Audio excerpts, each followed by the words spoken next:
and gentlemen, you're watching, yes, the Yankees Entertainment and Sports Network.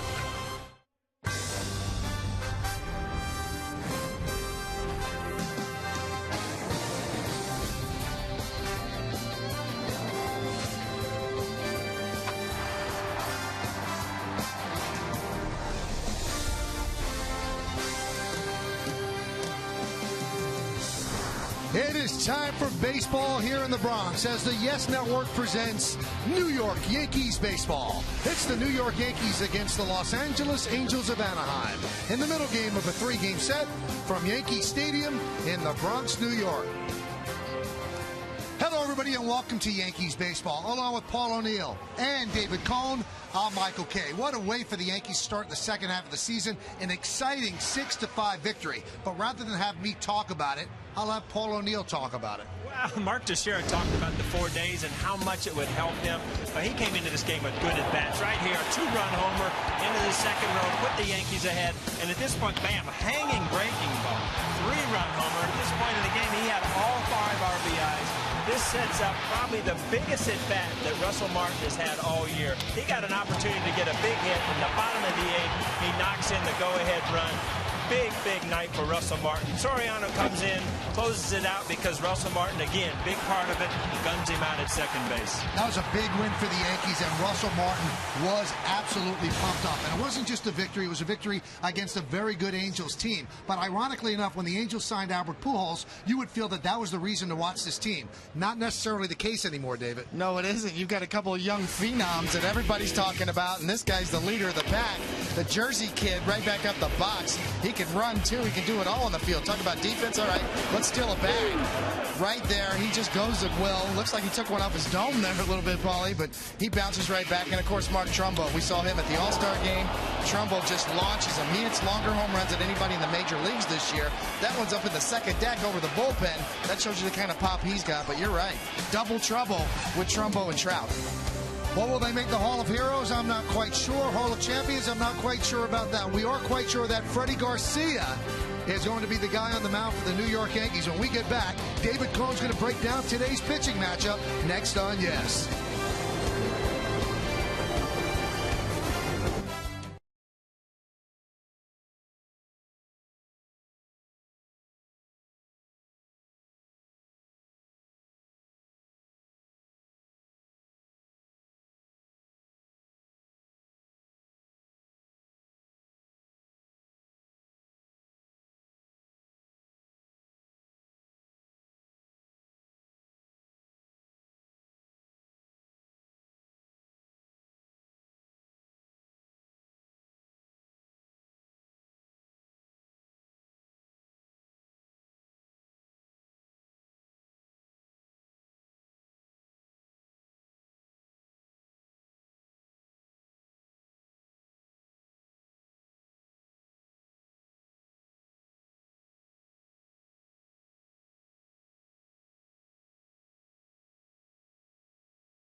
Okay, Paul O'Neill will rejoin us in just a moment. Let's take a look at the New York Lottery pitching matchup for the Angels and the Yankees on this Saturday afternoon. Jerome Williams will go for the Angels 6-5, 4.46. And for the Yankees, Freddie Garcia 3-2, 5.23.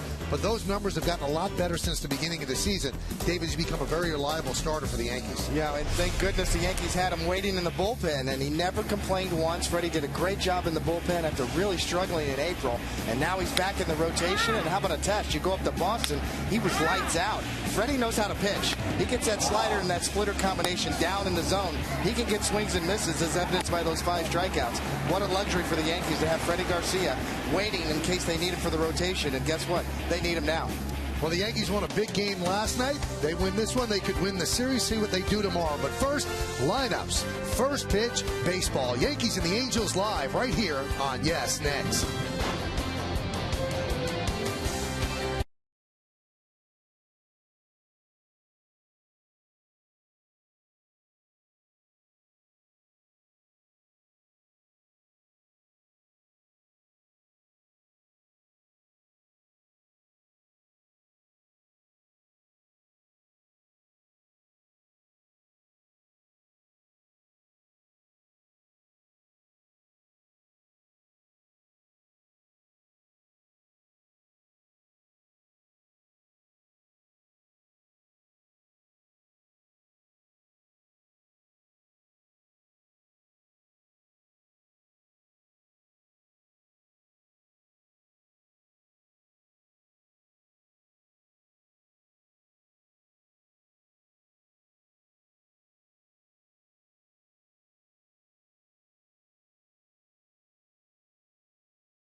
Flanagan, furnishing your style with guaranteed delivery in 3 days or less. By the professionals at your Tri-State GMC dealer, why just go when you can go pro? And by Chase, with more innovative ways to make your banking easier. Take a step forward and chase what matters. Another big crowd on its way into Yankee Stadium. A beautiful Saturday afternoon. A little hot, a little humid in New York City, but it should be a good game between the Yankees and the Angels. First game of the series was a beauty. The Angels lose to the Yankees 6-5 as the Yankees come from behind. Let's take a look at the Angels starting lineup. Mike Trout in left field will lead off. Eric Aybar, the shortstop, will bat second. Batting third, playing first base, Albert Pujols. Kendrys Morales, the DH, will clean up. Batting fifth, playing right field, Mark Trumbo. Alberto Callaspo, the third baseman, bats sixth. Batting seventh and playing second base, Howie Kendrick. Peter Borges in center field will bat eighth. And batting ninth and catching, Bobby Wilson.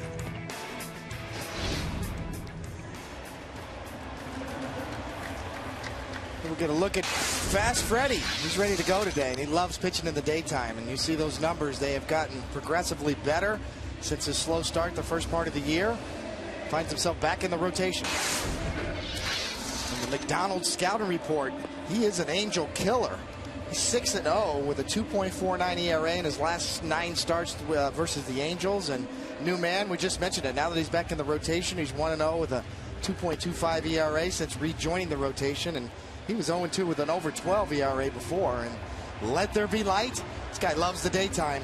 4th best daytime win percentage among active pitchers with a minimum of 50 starts. He's 58-25 with a 3.80 ERA during the daytime over his career. All right, so we're ready for baseball here in New York City.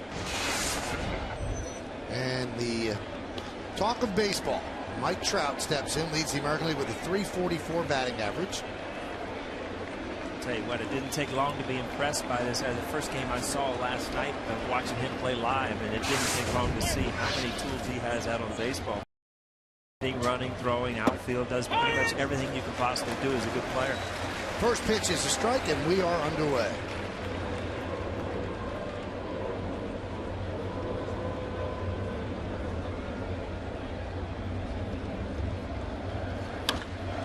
Hammers that one foul.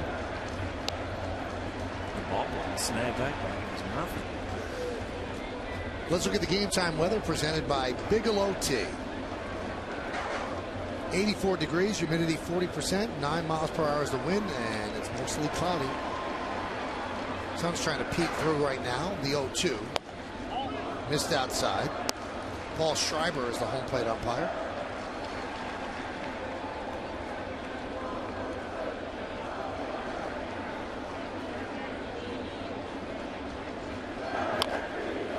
Slow roller, going to be a tough play. They'll let it roll. It's a base hit. Trout has just too much speed. There's no chance. I'll tell you what, Eric Chavez, I mean, as a player, you know who's running. He put the ball in his glove. It didn't even look. Obviously, he didn't have a play, but, you know, Trout he was already at first base. Good feeling as a hitter, Coney, because you really don't know if it's going to, it catches that crease of the grass and rolls foul, but you look back and stayed fair. Nice cheap hit to start the day off. He's 20 years old, is Mike Trout. I guess that's even better than getting a hit, huh? But he was 2 years ago. He's probably playing high school football. But he was a heck of a halfback. With speed like that, you have a chance to win a batting title. It's hard to fall in the slumps. You'll get those slow roller base hits.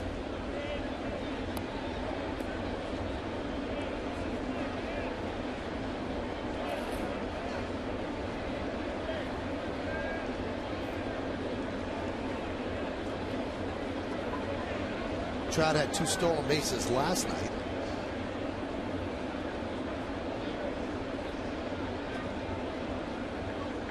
Well, the impressive part about that, Michael, he's only been caught 3 times as well. So efficiency. I mean, he goes at will. He got a late start. He was a late call up. Vernon Wells got hurt, went on the DL. Angels called him up from AAA, and he goes whenever he wants to be. Very efficient as well. 19 consecutive times he's gone without being thrown out, and there's a big difference in a true base stealer, because everybody in the ballpark knows that he's going to try to steal. So, you know, the pitchers hold you, the catchers know, they call the game different, where, you know, a guy that doesn't run a lot can cheat steal a lot.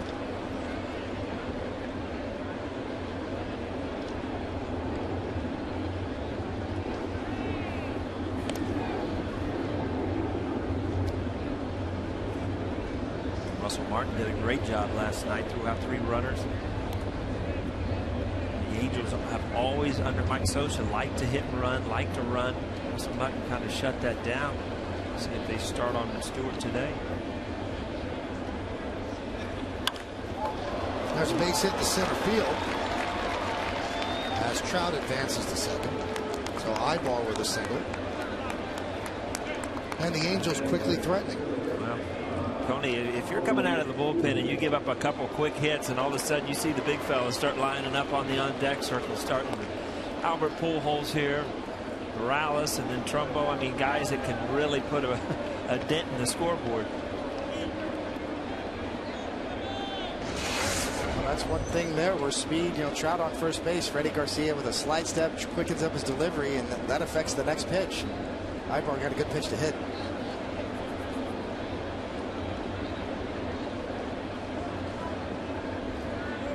There's a breaking ball strike to Albert Pujols.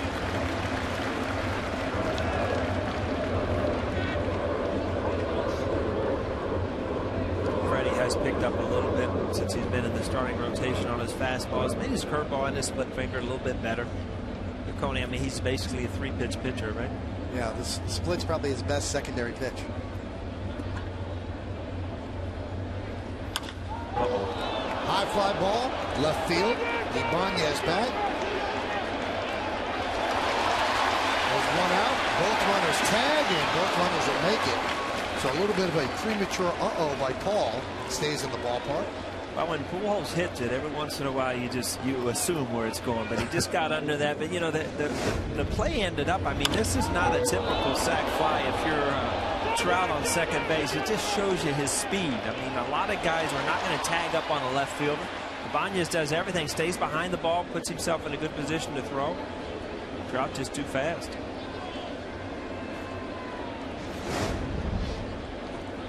So, Michael, that unproductive out that you call sometimes, right, with the speed, it ended up being a productive out. Absolutely. Yankees play the infield back. They'll give up a run as Morales takes a strike. Here's Trout tagging up.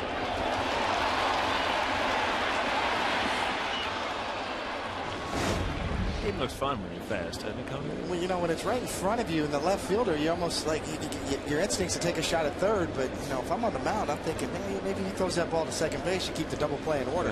Right. Ibar did a good job of following Trout. Nice save there by Chris Stewart. You You're right, Paul. You just don't see too many base runners that take that chance with a fly ball to left field.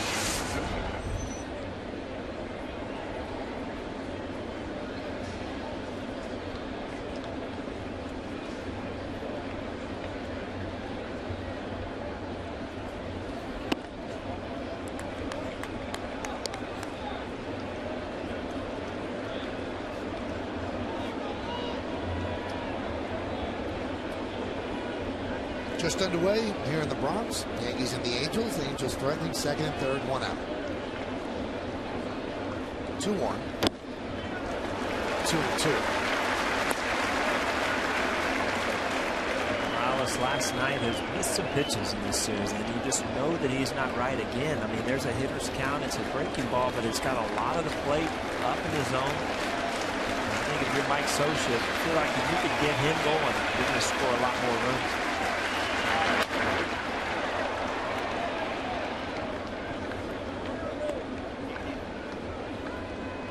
Talked last night of how important it is to have a switch hitter, you know, hitting in that 4-hole, and it helps balance the lineup so much, and he's the perfect guy to do it. But you know, you've got to be productive. If you're hitting fourth behind Pujols, in front of Trumbo, I mean, you're going to have so many opportunities to drive in runs.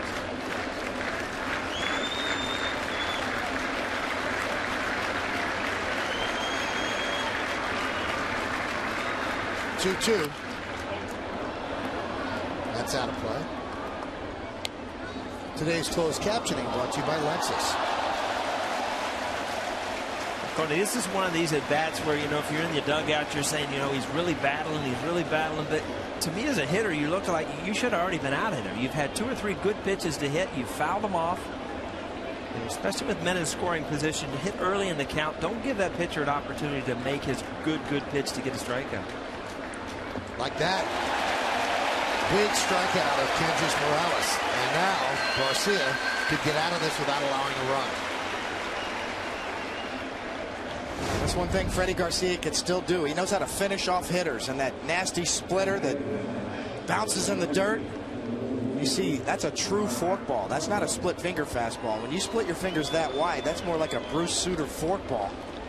And you could see the lack of rotation, the tumbling action. Ball ends up in the dirt, almost in the other batter's boxes. Morales is completely fooled. You know, on that slow motion replay, you know, if you're sitting on the couch, you wonder how out in the world you could swing at that. And what it is, it's the arm speed of it. And then the ball slips out, but it's got the same arm speed as a fastball. And it just, as a hitter, you just don't pick up the spin that quick. There's Mark Trumbo. Trumbo with a big home run in yesterday's game that gave the Angels a lead. All of a sudden you look, you know, as powerful as Trumbo is, and if you're pitching, Coney, now that you know that first base is open with 2 outs, you know, you can pretty much do what you want with him. Try to make good pitchers or just absolutely pitch around him. Alberto Callaspo is on deck. Yankees have not had much success against Trumbo. He has 11 hits and 22 at-bats against them this season with 10 ribbies, and he's had a home run in 5 straight games. And no one in history has ever homered against the Yankees in 6 straight games. There was a time there as Trumbo, you walk up, you see the first pitch out of his hands, a fork ball in the dirt. You think he's probably pitching around me. And he misses his target on the second, and you take a fastball right down the middle. 2-1.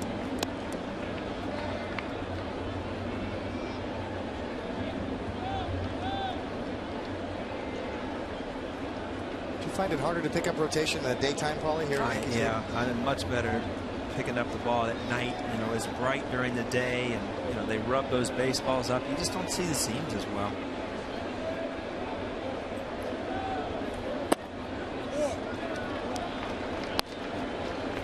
The veteran Garcia with first base open, as Paulie said. And there was the guy on deck. Callaspo's ready to go, but if I have to pick my poison, even though you have the platoon advantage righty on righty here, I might take my chances with Callaspo the way Trumbo's been wearing out the Yankees.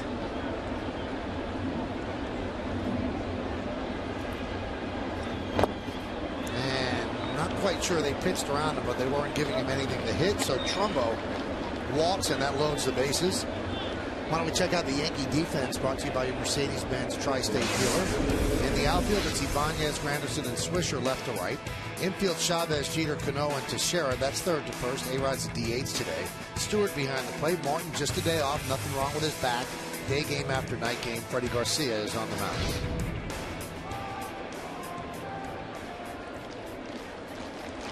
So this is a big batter early. Kind of changes the complexion of the game. Alberto Callaspo with the bases loaded, 2 outs, top of the first.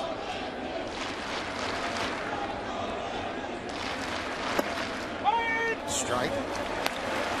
Those are those pitches, just borderline pitches that change the count. You know, if that's a ball, then you know you're basically you're in a real hitter's count, and this is just a borderline strike. Down low, inside corner. Good break for the pitcher, bad break for the hitter. Count 1-1.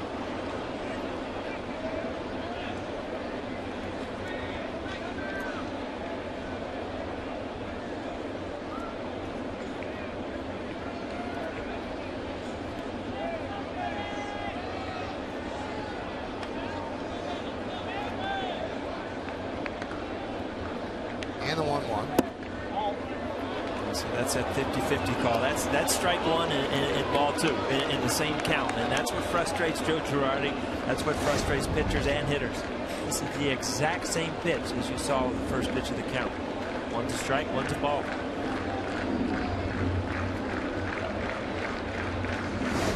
Now what do you do, Tony?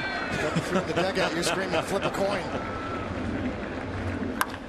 Line drive, that is a base hit to right field. Trout scores. Here comes Ibar, he'll score. Moving to third is Trumbo, and Alberto Callaspo with a 2-run single gives the Angels the lead. Those are the hits, Coney, that just have to drive you crazy as a pitcher. And last night, C.J. Wilson did an unbelievable job of getting the huge outs, 2 outs with men in scoring position. Right here, you got an opportunity to get out of this inning with nothing. All of a sudden, you throw that low slider, 2-run single.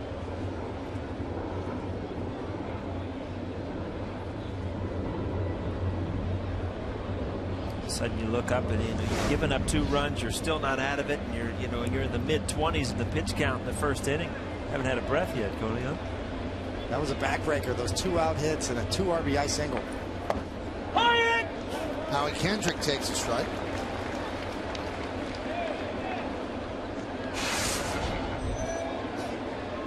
Kendrick's another guy we talked a lot last night that really could turn on and have a great offensive second half. Really help this team. He's too good a hitter to be hitting in the 270s. Paul Schreiber, a tremendous voice early on. We got him, Mike. No, that's pure voice. He's cutting through about 45,000 people. Let's listen. Wow. A radio show without a transmitter.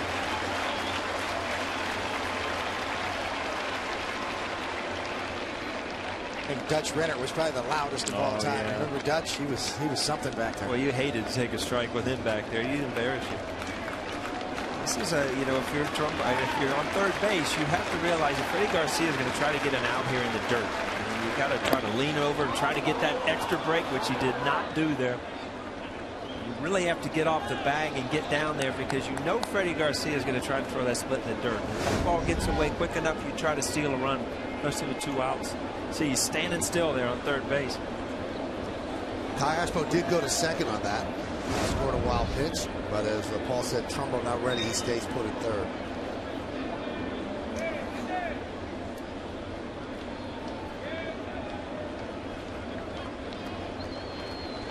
With a 28th pitch here in the top of the first, coming from Garcia.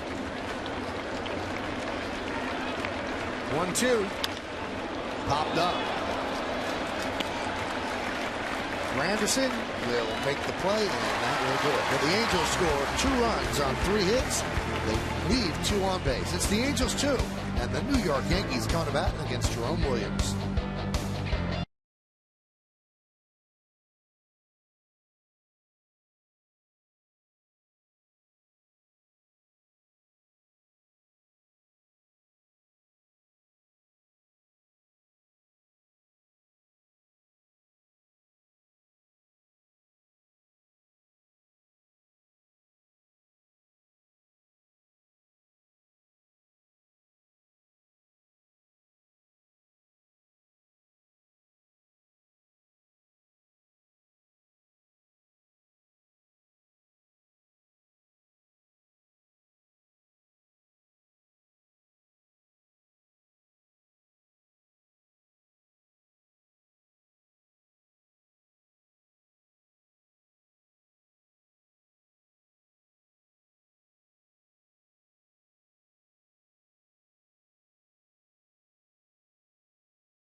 presented by Lexus.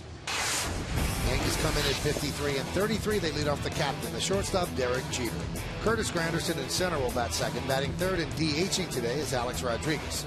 Robinson Cano at second base will clean up. Batting fifth, playing first base, 2 home runs last night, Mark Teixeira.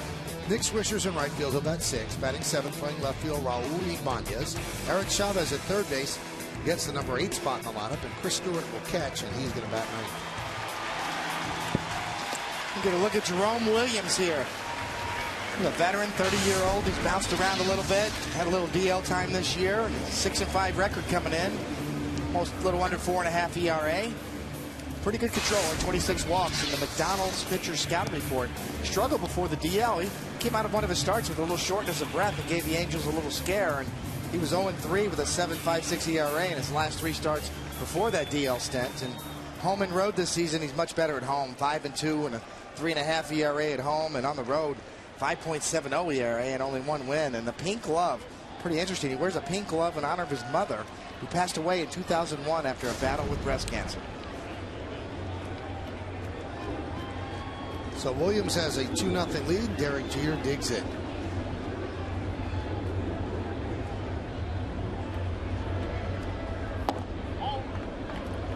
Count 1-0. See that first pitch, and that's an indication of where Williams wants to throw the ball. Everything he has, he wants to keep low. Anything he gets up in the zone is usually trying to get out of the zone, or it's a mistake, one of the two. Derek had a single and a double and 4 at bats last night with 2 runs scored.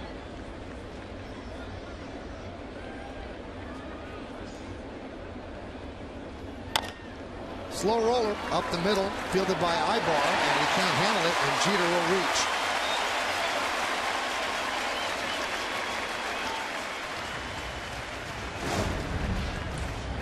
Tough play coming in. Wow, didn't even draw leather on that one, Coney, right off the shin. To score that a base hit for Jeter, that's going to be his 22nd infield hit this year. He would have had to come up with a clean and made a good throw, because Jeter's still out from the right-hand side of the box, gets out, gets down the line pretty well. Ibar of the Angels leads the American League with 28 infield singles this year. Jeter always among the league leaders, legging out infield hits. There's Granderson, 1 for 3 with a walk and a run scored last night. And that walk in the 8th inning was a very, very big walk for the Yankees. Put runners on first and second. Teixeira then hit the 3-run home run to tie the game at 5. Later in the inning, as the Yankees batted around, Russell Martin with a base hit scored the 6th run, and the Yankees eventually held on for a 6-5 win. 9 foul. Once in a while you look at Curtis Granderson, and he has had so much success becoming a home run hitter here that he's really short to the baseball. Now you see that he's kind of long and around the ball, and you see that he's pulling some balls foul, and by being long he's swinging through some pitches that he, earlier in the year were driving out of the park. It's little mechanical things every once in a while as a hitter you go through.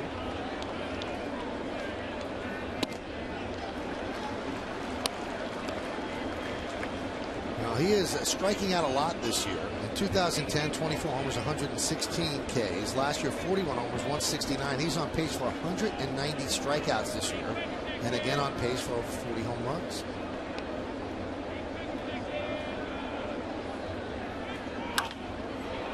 High fly ball. Left side, long run for Trout. He's going to get there. And he'll make the play. Covered a lot of ground quickly for the first out.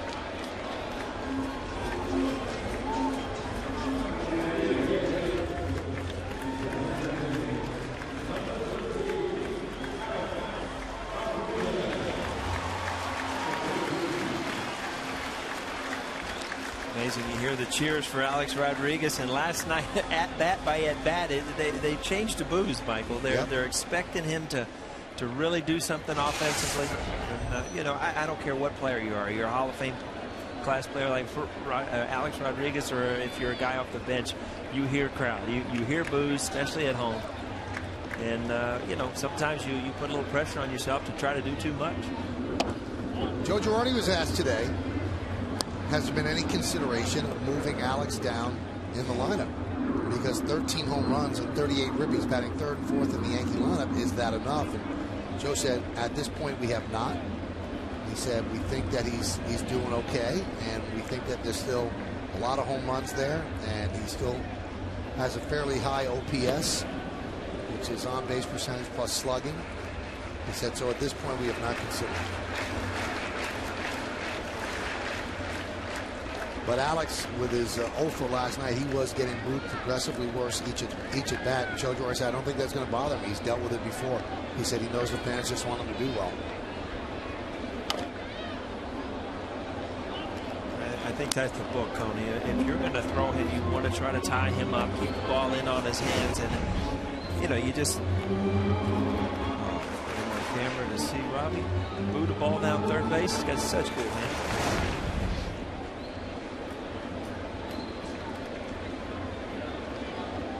With Alex, anytime he can get his arms extended, especially on breaking balls, is when he can drive the ball out of the park.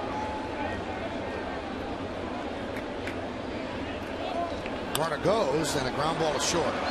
Jeter reaches second, and Alex is gunned down at first. So Jeter's in scoring position. Let's check out the Angel defense in this afternoon's game. In the outfield, Trout, Borges, and Trumbo. That's left to right. Infield, Callaspo, Ibar, Kendrick, and Pujols third to first. Wilson behind the plate. Jerome Williams is on the mound. Paul, do you see anything by the way Alex is swinging? Well, you know, he has a leg kick, and sometimes that can complicate things or it can make things much easier. And sometimes he does not get all the way back. And by leg kick, you want to force your weight back so you have something to go into the baseball. And I think sometimes he does what you call tipping, and it's just lifting your foot up and your weight goes forward, actually. And I just don't think he gets loaded sometimes. And, you know, it's a split second that gives you more time to see the ball. What corrects that? Well, I mean, it's a couple good bats. It's trusting yourself to get back. It's more mechanical than anything. And it can be one at bat, it can be a week, whatever. But you know, last night I talked about Albert Pujols, how his numbers in a month could make a year. And I'm talking about, say, he's got the leg kick, but he really never got his weight totally back on his backside. And you know, as a hitter, you try and you think you're doing it, but until you really see it or feel it right one time, you don't know that you weren't doing it. And by not really getting back, you know, you kind of lunge towards the pitcher and you just don't have enough time. And you know, when you're moving towards the pitcher and the ball's coming at you, things happen much quicker. It makes sense, though, because one thing that Kevin Long, the Yankee batting coach, talked about is during BP, he's hitting the ball farther than anybody. I mean, he's hitting the ball in the seats all the time, so the power is just there, but when he takes into a game, it hasn't been able to translate. Cano, though, has been able to translate. 16 straight games he's hit safely. And hitting .385 over that 16-game stretch.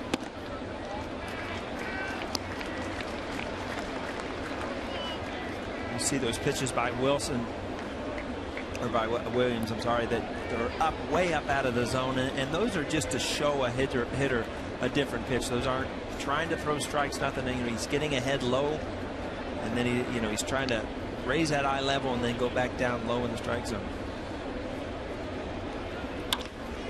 Driven out to left center field, deep. Trout on the run, still going back, and that ball is gone. A two-run home run for Robinson Cano, and the Yankees have tied the game at 2.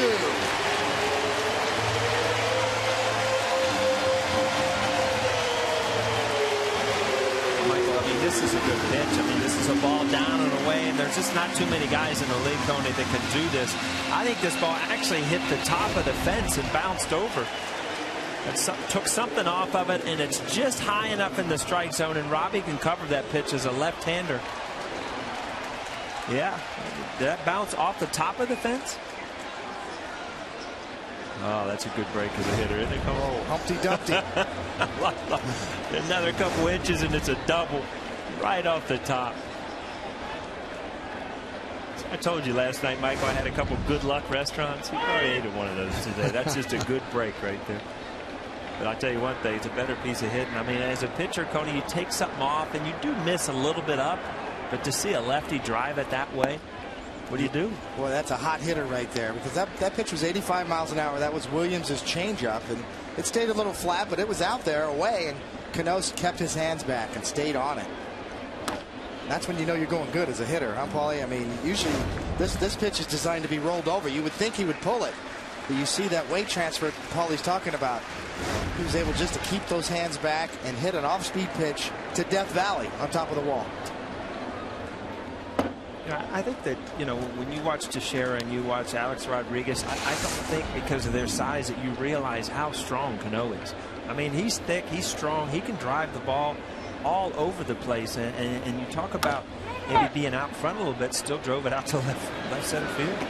Kendrick retires Teixeira, and that will do it. But the Yankees tie the score. One swing from Cano, his 21st home run, a 17-game hitting streak now, a 2-run home run, and a 2-2 game as we head to the second.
Dunkin's sure to have one that's perfect for you. Hurry into Dunkin' and find your favorite mocha flavor today. Your love of chocolate just got a whole lot sweeter. America runs on Dunkin'. Price and participation may vary.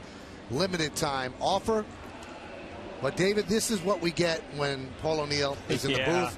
Dunkin' Donuts has sent us some iced coffee and the new Oreo topped donut right there. So, Paul, go for it. That's why I did CrossFit this morning, so I could eat a donut. Which one's got cream in it? I think that one does, right there. I'm kind of the cake donut. I see a blueberry cake here, a chocolate cake, so I'm going for one of those. Well, thanks to our friends at Dunkin' Donuts for bringing that up to the booth. We appreciate it. Count 2-0 on Peter Borges. Did you ever sell donuts as a young kid? No. Really?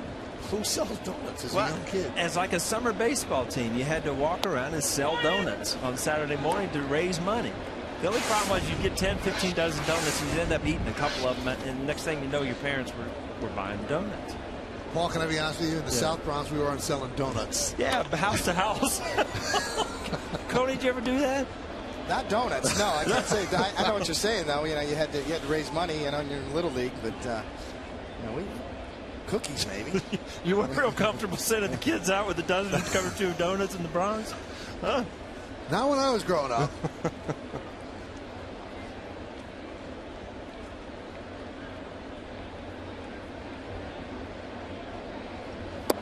Swing and a miss. Borges down on strikes.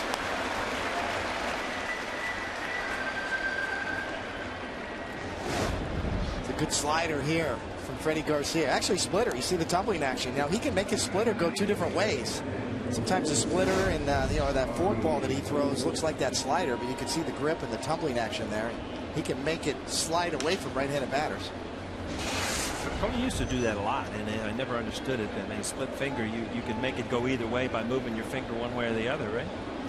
Your finger and your thumb. Really, your thumb. If you put your thumb up on the side of the ball, you can make it, you know, as a right-handed pitcher, break away from a lefty. But if you put your thumb and tucked it underneath, You could make it more like a slider and break away from a right-handed batter. It's getting kind of technical, isn't it, Michael? It's over my head.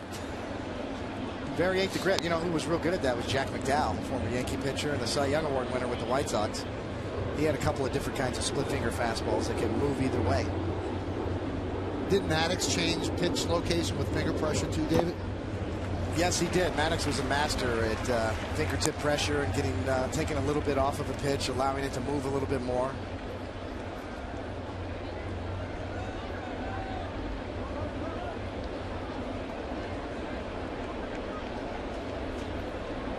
The 1-2. Swing and a miss. Bobby Wilson down on strikes. Third strikeout for Freddie Garcia. Again, get ahead in the count. Go to your off-speed stuff. Freddie's got new life here. You know, he gave up two in the first, and Cano just picked him right back up. You're on the mound. You're thinking it's 0-0 now. You know, no harm, no foul. Now we go, and looks like he's got a much better feel for that splitter in this inning, as opposed to last inning when he left it up a few times. There's Trout. Infield single his first time up. 69-mile-an-hour breaking ball for a strike. This is what he's done this year. First in average, fifth in on-base percentage, tied for fourth in runs, and first in stolen bases, and really got rolling on April 28th. So you take April out of the equation, he's still leading in all those categories. He is being touted not only as Rookie of the Year, but also as a possible MVP.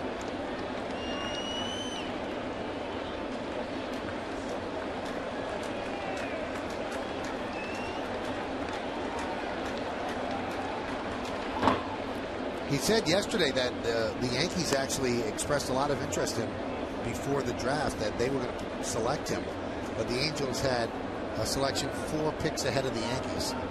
So the Angels grabbed Trout. Trout said, you know, being from Jersey, I would have loved to have been selected by the Yankees. And they had showed a lot of interest, but Angels scooped him up before the Yankees could pick him.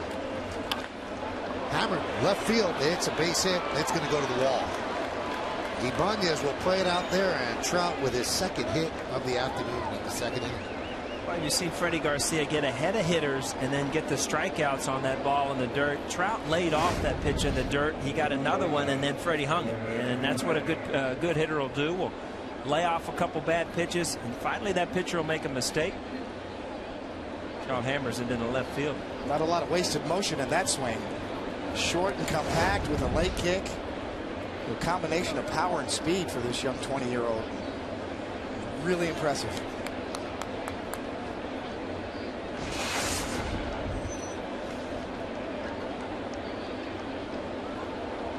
What level were you in at 20? 20 to 80. I was still in single A.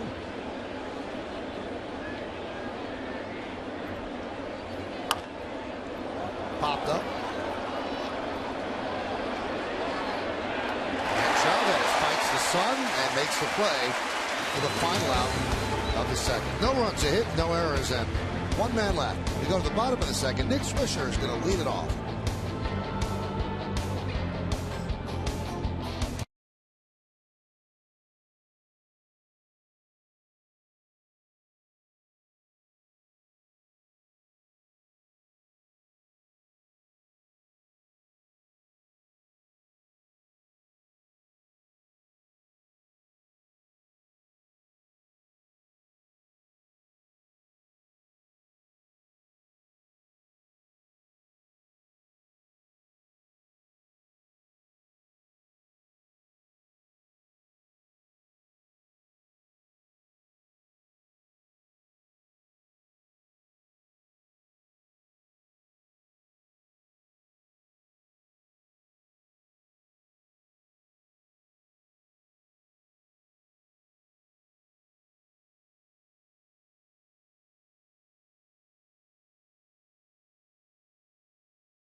to be moved by the trading deadline? Is it Zach Greinke, Cole Hamels? Francisco Liriano had 15 strikeouts yesterday. Alfonso Soriano, big day for the Cubs yesterday. Or Justin Upton of the Diamondbacks. Text your vote to 42951. Standard text messaging rates apply. You know, it's funny. I'm looking at that list, and the one guy that comes to my mind is Dempster. Right. Ryan Dempster's going to be because there's really not too many teams with this extra wild card that are out of it. Cubs being one of it, but the Twins maybe. There's not a lot of teams that can just start shopping players, because it shows their fans, hey, you know, we don't care, because this extra wild card, a lot of people are involved. You do wonder at some point with the extra wild card, and so many teams are in it later, if they will have to move the trade deadline maybe to August 31st rather than July 31st. It's a great point, because if you look at the Philadelphia Phillies right now, they are really up against it and what to do. Cole Hamels is going to command a huge contract this offseason, being a free agent. Shane Victorino as well.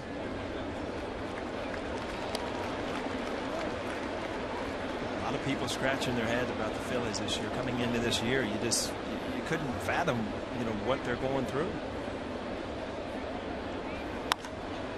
Turned him loose on 3-0 and he fouls it back. There's word out of Philadelphia that they are preparing a gigantic offer for Cole Hamels within the next 2 weeks, because they want to know if you want to play here or not, and if he doesn't take it, then they're going to have to deal him. Because with the new basic agreement, you don't get draft picks if you lose a player, even if you offer him arbitration. So there's no benefit in holding on to a guy if you know you can't sign him and you're not going to compete. Speaking of draft picks and sign, when yesterday the last day that the Yankees could sign yes, their #1 pick, and it didn't happen, right? No, I think the Yankees did. Yeah. It did happen? Okay. The only team that didn't sign the #1 pick was Pittsburgh, a pitcher from Stanford. So he's going to go back for a senior season. I think, Lee Mazzilli's son, LJ, ended up going back to school, too. He was a highly touted top 100 prospect, but I think he fell down to the lower rounds, and a whole different draft this year. Ball 8 with the slot and the different draft rules and changes. Completely different ball game for these young amateur players going through the draft. Well, looking at it, to be fair, I mean, it's hard for me to look at an organization, be confident throwing $6-8 million on a high school kid. That's a big gamble. And if you're going to cut some corners, I mean, there's always that carrot in front of the kids that you have an opportunity to play in the major leagues. And I think that's, kind of thrown to the side when you start throwing out the money you do in draft choices. Ty Hensley was the Yankees' first-round pick, and he did agree to a contract. 6'4", 220. Good numbers. And that's a baseball name, Ty Hensley. You can see him being a star, Ty Hensley.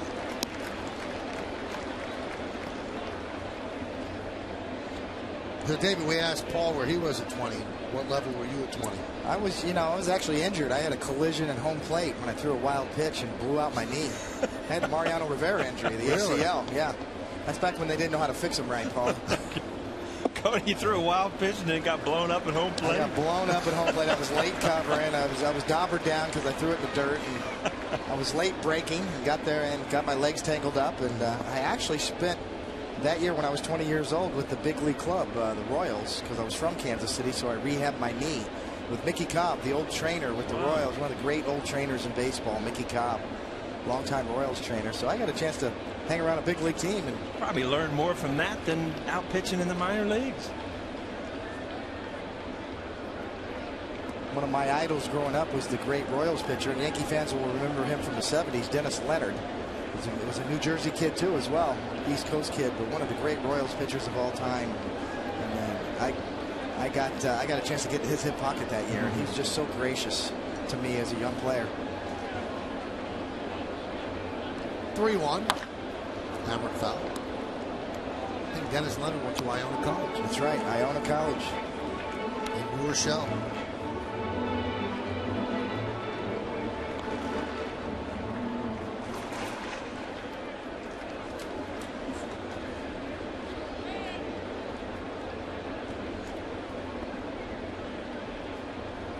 Let's see if they send Swisher on 3-2 to Ibanez. Doesn't have much of a lead. You see some guys really try to get that lead, but really counting on Ibanez to put this ball in play.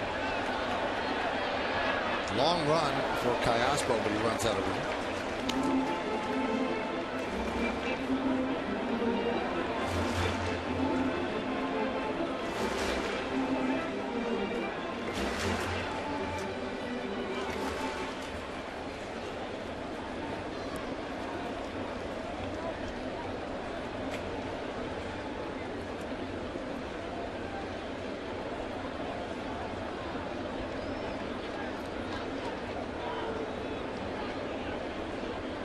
There goes again.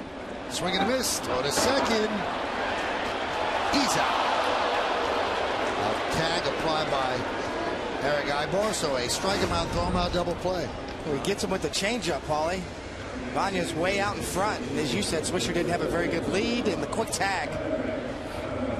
Laz Diaz says, yes, you got him. 3-2 changeup. 3-2 changeup and the quick swipe tag on the backside. Yes, Mo does not lie. Here's Eric Chavez. Count 0-1.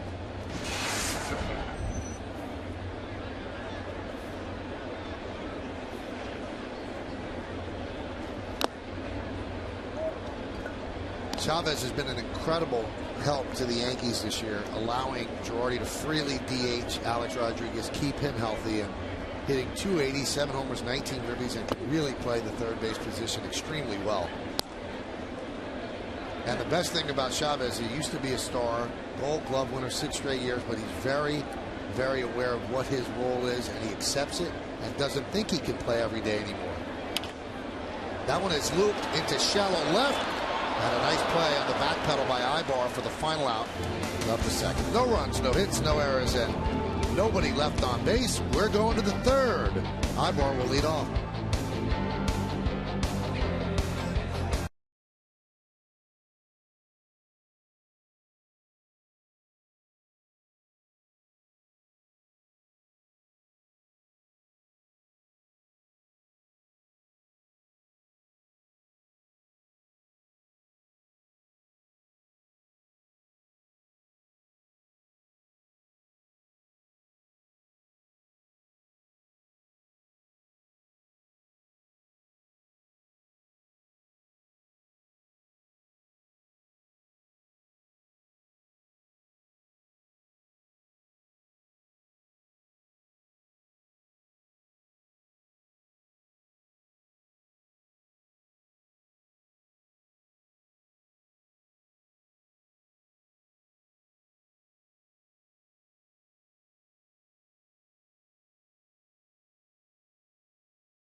Team scouting report on the Angels. What do you got, Paul? Well, it's TNT, Trout and Trumbo, and there the guys are getting all the hype, and well-deserved, both of them. Stars going wild after a horrible start. I mean, they're leading the wild card right now. If the season was over today, they're 2.5 games up on the Orioles and Cleveland. And the second hottest team, the reason they're leading it, since May 22nd, the Angels are 30-14. Only other team in baseball that's better than that, they're playing today, the Yankees. That's an outstanding scouting report. Really? I spent a lot of time and effort on that. Trout. I got the booth laughing back there like, what was that all about? I don't know. I guess people don't think you did. The cameraman are even, Jack, shut up over there. Lincoln scoreboard 2-2.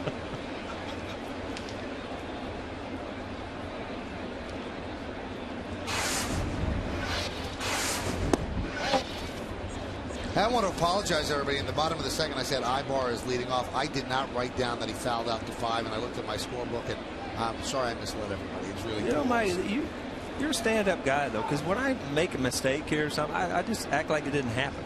You got to come back and explain why you did it and get people back on the right page. But you know why you could do that? Why? Because you're sporting 5 World Series. Oh, okay. Well, you got a few yourself. Sitting up here. I didn't earn them, though. I didn't get hits. 2-2.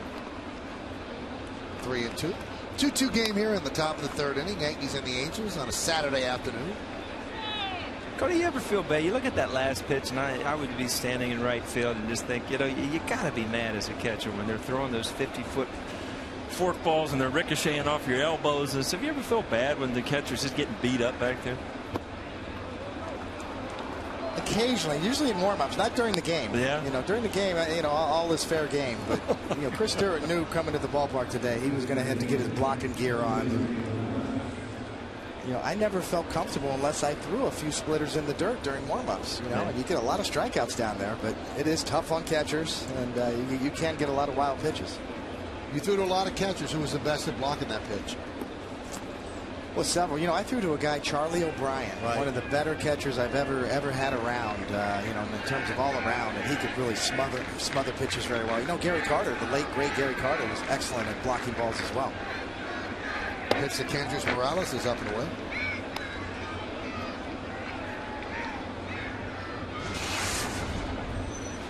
Would you rather have a great defensive catcher who couldn't hit a lick, or a guy who hit 35 to 40 home runs and was just a hack behind the plate?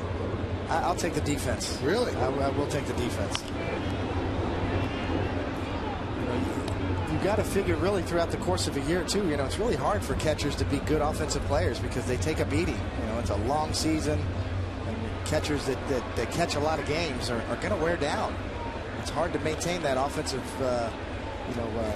prowess over the course of a long year, especially in the dog days. So I'll take the defense and hope my first baseman and my left fielder and those guys, third baseman, they drive in the runs. It's because of what David said that eventually the Twins are going to have to move Joe Mauer to first because he's so important to them offensively. They can't wear him down behind the plate. He's a good defender too. Fly ball center field. Granderson will make the play for the first out. And we saw that with Buster Posey with the Giants too when he went down with that awful injury on the collision home plate last year. The whole Giants season seemed to go down the drain too. You talk about Kenny Morales and how he's starting to miss some pitches, and you'll watch his front hip, how it just kind of opening up too quick. And when that happens, everything goes with it, and you just don't have much to drive the baseball. Got a lot of motion there too. Big bat waggle, curling the bat.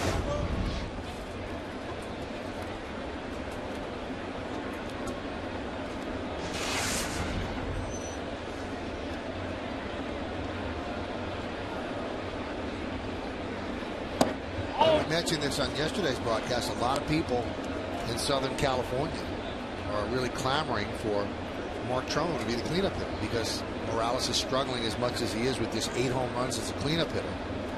And then you have Trumbo with 23, but Paul mentioned this earlier. Socha really wants to switch hitter batting fourth. And you look at Trumbo with 23 home runs. I mean, he's not an Adam Dunn guy that's hitting 222. I mean, he's comes into the game hitting 308. So he does more than just hit home runs. Pujols tried to sneak off there. He was almost going to go if Freddie didn't step off. You could hear the whole Yankees bench yell, "Step off." Pujols smiling over there.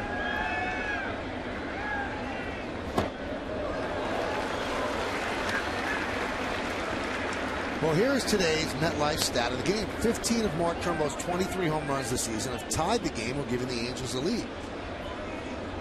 And another part of that stat, David mentioned this earlier, he hits the longest home runs of anybody in baseball. He averages home run-wise 420 feet a shot. And that's tops in baseball.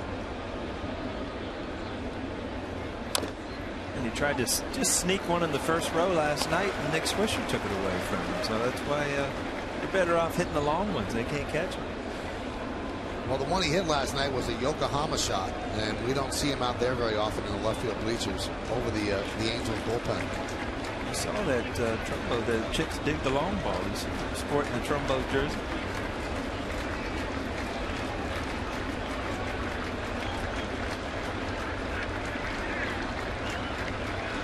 1-2. Swing and a miss. Got him. 2 away. Tell you what, Tony, you talked about it earlier, how he puts away hitters. I mean, his nastiest pitches today have been with 2 strikes. Another split finger just going out. I mean, stays in the zone and then is gone. And see how he kind of tucks that thumb underneath. Right on the seam is that thumb, and you could see almost a cutting, tumbling action. That ball almost looked like a knuckleball. It sailed away from Trumbo.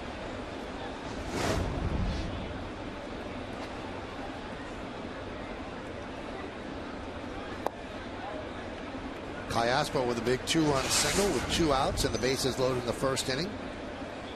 He comes up here in the third with a runner on first and 2 outs. You talk about Freddie, really it's a fork ball more than a split finger. And the last guy I remember coming here, Melito Perez, had a tremendous fork ball. And he had really, really long fingers, so he could do a lot with the baseball. He used to actually sit on the bench days he wasn't pitching and put a softball in between those 2 fingers just to stretch him out, keep him comfortable. You know, the difference being the wider you split your fingers, then the less velocity the pitch is going to have and the less spin. So it's going to move more and go slower than a split fingered fastball, which is thrown just off of your fastball. You don't split your fingers quite as wide. Callaspo pops it up. Jeter makes the play, and that will do it. No runs, no hits, no errors. 1 man left on base. We're going to the bottom of the third. Stewart, Jeter, and Granderson coming up.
Anything, do everything, do AC. By Kia Motors. To learn more, visit kia.com. And by Dunkin' Donuts. America runs on Dunkin'. Nice crowd here at the stadium on a Saturday afternoon as we go to the bottom of the third inning. The Lincoln scoreboard has it all knotted at 2. Chris Stewart will lead off. Some were surprised when the lineup was posted this morning in the Yankee clubhouse, and Chris Stewart got the start and Russell Martin did not. But Joe Girardi plans these things in advance. Even though Russell Martin had a game-winning hit yesterday and a good game behind the plate, he was going to rest him day game after night game, despite the fact that he'd just come off 5 straight days off. He said he'll play tomorrow. That's the way he wants to do it. He wanted Chris Stewart to start today. So nothing wrong with Martin's back.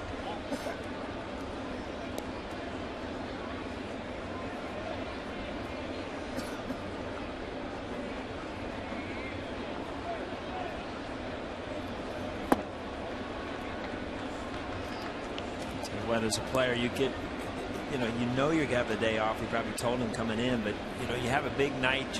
You're anxious to get out there again. Probably a tough day for Russell Martin not to be in the lineup. Grounded up the middle and through for a base hit for Stewart.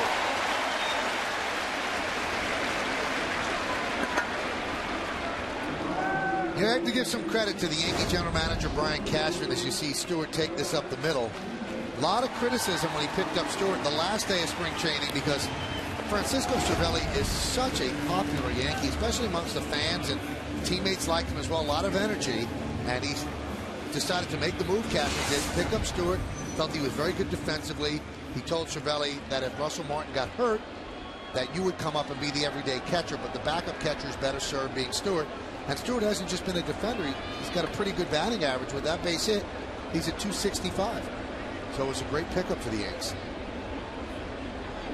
Has done well defensively, throws the ball really well. He's got a quick release, and he sets up well and calls a good game. He and Sabathia have worked very well together. Speaking of Sabathia, I think he's all go for Tuesday. Yep. Should be a good thing for Yankees to see.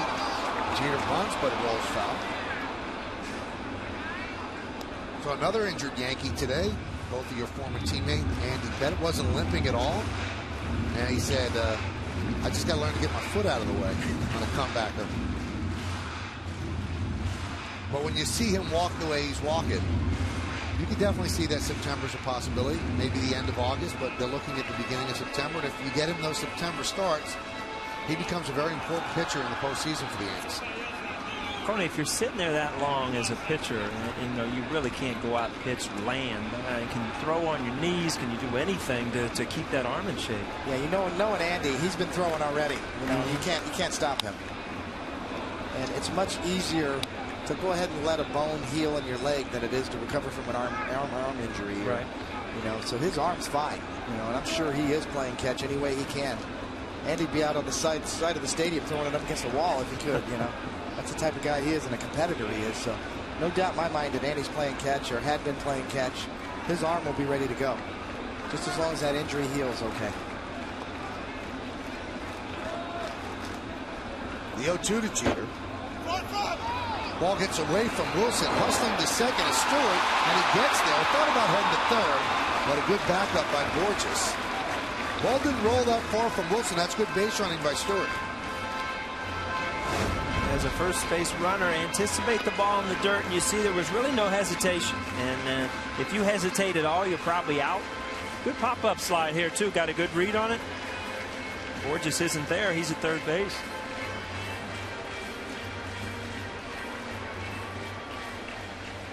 Those catchers running, Coney, they just want to keep going after they tag you out sometimes. You say that about Jorge once in a while, right? You can make some outs on some bases here and there. Just keep running till they tag you.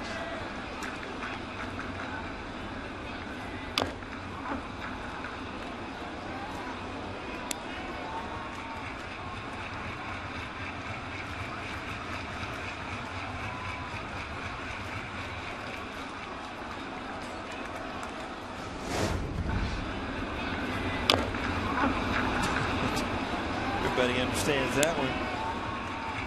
It's funny because like halfway in your swing you realize this is going to happen. You're in trouble. The ball's getting in on you. You're not going to square it up, and you just hope it hits the dirt instead of your foot.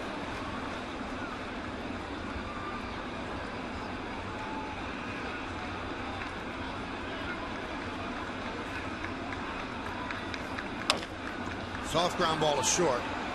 Ibar just got a hustling Jeter for the first out. Again, Williams keeps the ball down. Breaking ball ends up off the plate. Tough pitch to hit. Especially when you use foul one off your toe. Yeah, it's hard to get Jeter to pull the ball in that situation. You know, my money was on Jeter getting Stewart to third there because he's so adept at going the other way. So good job by Williams there.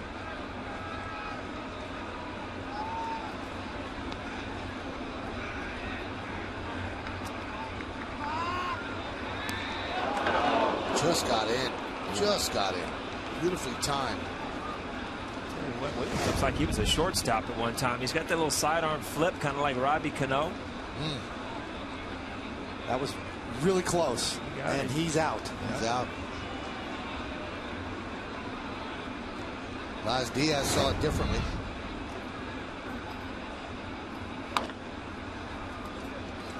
Again, I mean, we talked about Curtis a little bit.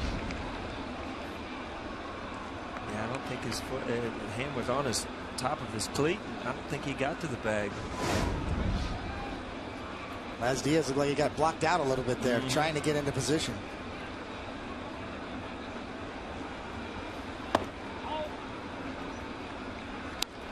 Interesting discussion before the game with the media and Girardi about the proliferation of strikeouts by Curtis Granderson. He is on pace for 190 strikeouts this year, and Girardi said he's really not that concerned. He said in baseball we've learned to understand that, you know, strikeouts are not the worst thing in the world. He said they're not double plays. He said it's when you strike out, and as long as you're giving the home runs and the RBIs and getting on base, you can accept that. And I think baseball thinks like that too. When you see a guy like Adam Dunn made the All-Star team with all the strikeouts he has and a low batting average, it's important. Those home runs and the ribbies are important. You see that last swing again. Curtis Granderson is early when he was really hitting the ball well, was straight to the ball. Now everything's kind of looping around the ball, and these balls in the middle of the zone, you end up hooking foul.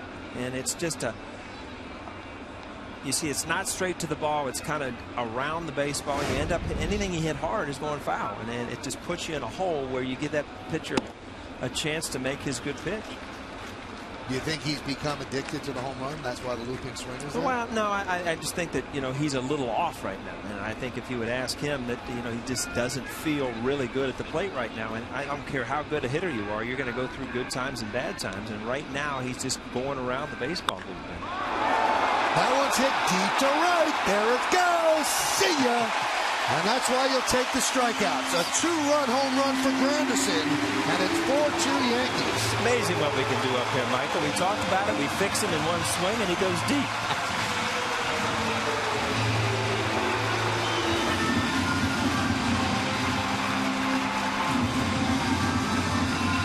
Dangerous pitch to lefties, Coney. You know that down and in pitch. Missed a couple of them and kind of fouled them off.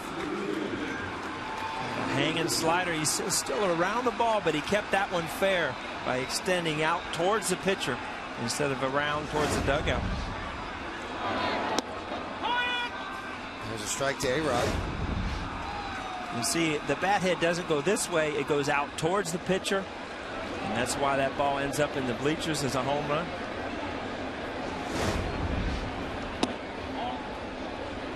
Such an easy game, isn't it, Conan? Well, that was his best swing in the 2 nights that we've seen him here in this series.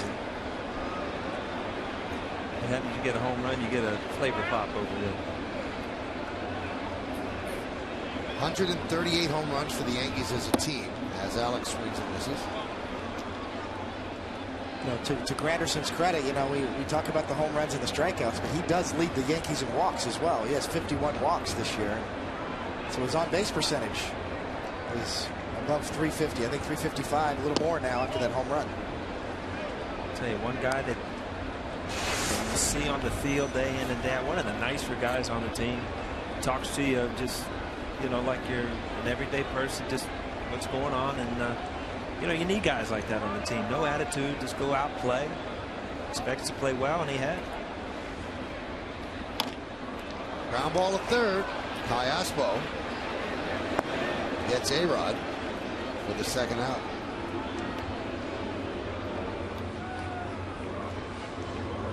Through 86 games, the Yankees had the most home runs in franchise history. This season, 136. Previous highs after 86 games in 2002, 133, and you see the rest. The team record for home runs, 244 in 2009, and that's the last Yankee championship. That was the first year in the new stadium. Yep.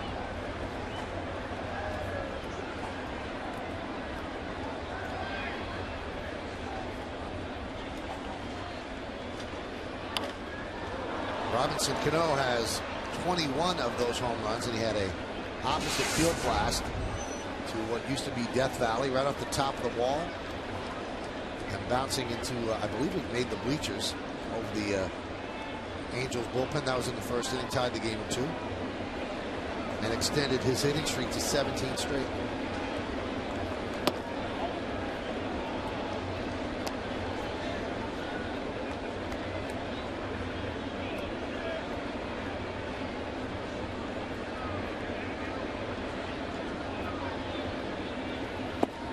Coney, if you look at a way a specific way to get Rodney out. There really is no definite thing. And if you're a pitcher and it's so hard in the Yankee lineup because of the depth in it, I think if you pitch him enough balls, he gets frustrated. And that's really the only way you get him out consistently, if you get him to swing at balls.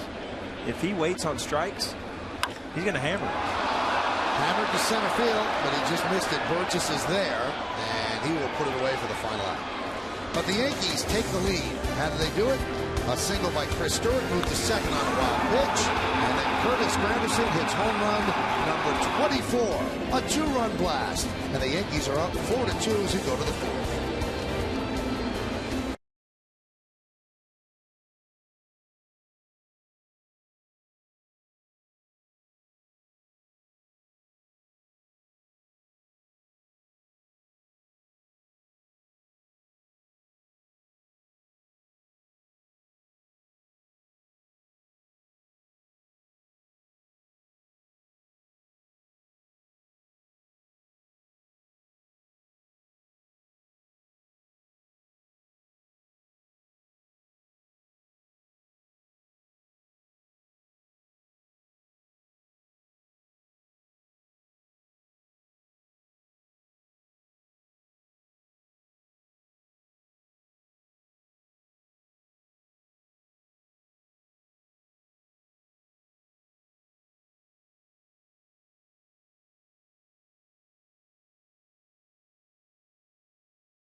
Time for the New York State Smokers Quit Line Quiz, everybody. Freddie Garcia's .833 win percentage in his career against the Angels is the highest against the LA Angels all-time, minimum of 20 starts. Who was the second highest winning percentage? And we'll give you a hint, which we usually don't do. He was a Yankee. It's a big day. We get a hint. It's also a very long question. A long read for you to get through. You can do that in the bottom of the inning. I'm going to throw a name out there. Bottom of the inning. He's an ex-Yankee.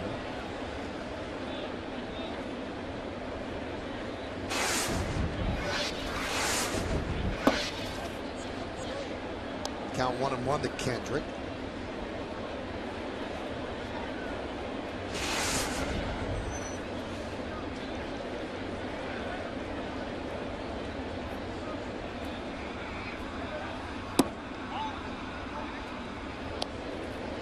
Pitch right there that Freddie kind of needs. I mean, that's a fastball that in the count, where in a fastball count, he needs that ball just off the outside corner.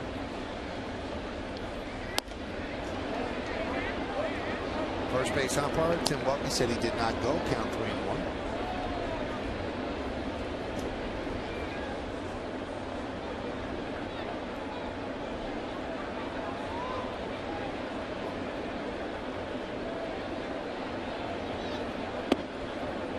And a walk to Kendrick.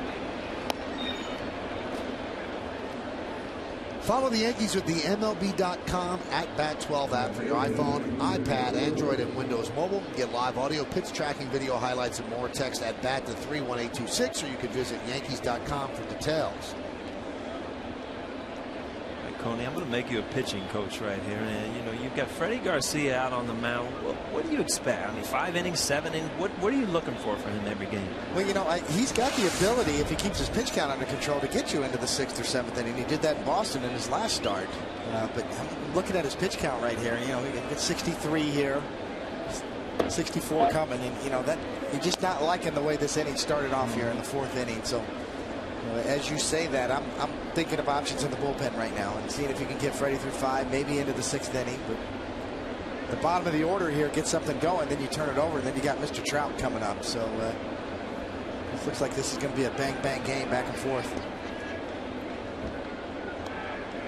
Freddie is capable of getting the ball on the ground, getting double plays.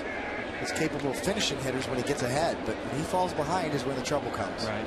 Like with any pitcher. But more importantly, at this point in his career, Freddie needs to get ahead to use those secondary pitches. And you don't remember, I mean, Freddie looking back and facing him in Seattle, I mean, he was a power guy. I mean, he was 94, 95 with the same kind of movement and then that split finger. And, he has adapted. He has learned to pitch differently with the lack of velocity, but he's done a good job since he's been back in the rotation. Runner goes, pitch is high, throw to second. Stolen base for Kendrick. A lot of times you say, not a good throw, but a lot of times you see him leaning, got a tremendous jump off Freddie Garcia. Most of the times base stealers, it's stolen off a pitcher. You get a good break, a good jump off that pitcher. You don't give Chris Stewart a very good chance. Number 6 on the year there for Kendrick, and he did. Big lead, good jump.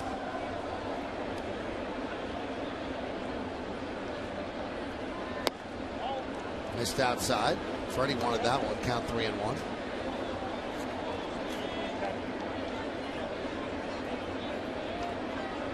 Freddie, he's really a backward style pitcher now. He walked Kendrick on a 3-1 slider. You see there in a 2-1 fastball count, he goes to the slider.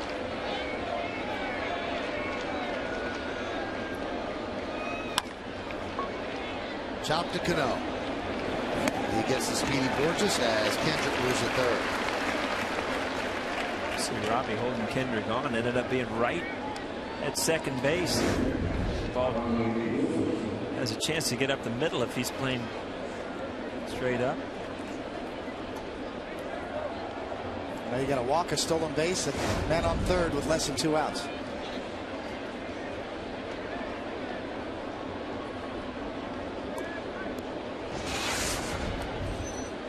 There's Bobby Wilson. He struck out in the second. Yankees play the infield back. They're up 4-2. Runner at third base, 1 out. Although they are about even with the bag at the corners.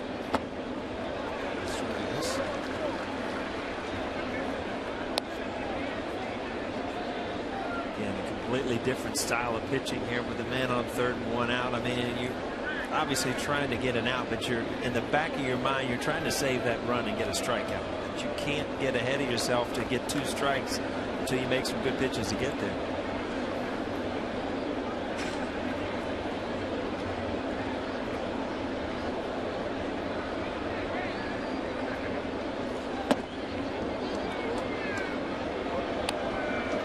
See that? I mean, that's a fastball out of the zone, but that's 88. And earlier in the year, Michael was 84, 85, yep. And that is just that difference has made him more effective since he's been back in the rotation.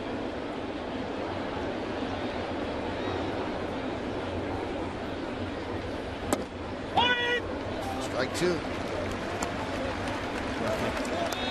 You're the hitter, then. In this count with the man on third, you're like, why? You put me in a hole here, and that's just that ball that Freddie's going after all inning. He ran it back. Might have caught the corner. Tough pitch to hit. Keep throwing it out there. You put the pressure on the umpire to call it, and that changed the whole at bat. 1-2 instead of 2-1. Grounded softly to short. That's going to get a run in.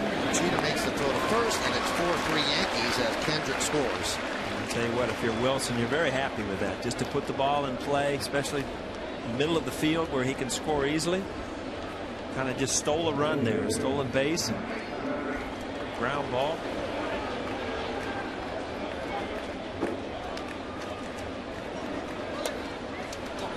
The only thing Freddie did there was not get that forkball down in the dirt. And Wilson was in that hitting mode where you get desperate as a hitter to get that guy in, and you will leave the zone.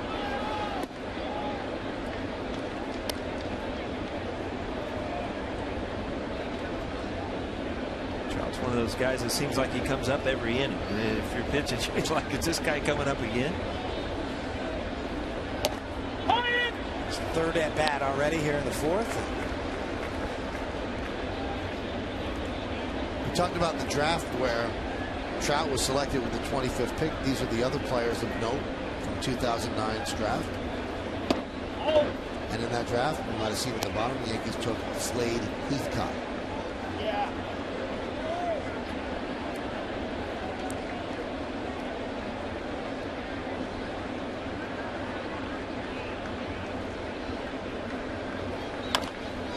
Chop into center field for a base hit. How about Trout's day so far? 3 for 3. Continues to lead the American League in hitting.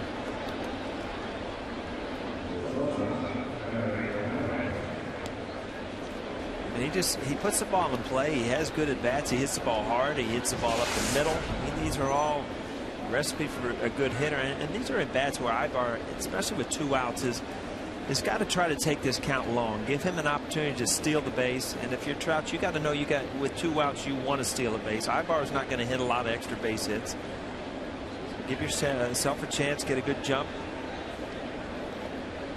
get to second base, and try to score on a single. You'd be expecting Trout to go early in this at bat.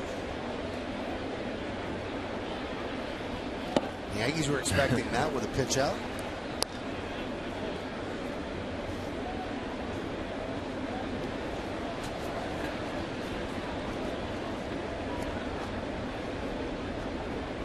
Roger Craig out in San Francisco used to love the back-to-back pitch outs.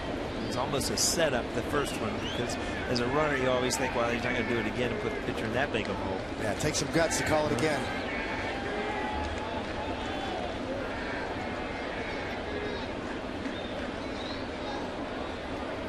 Shows bunt. Count 2-0.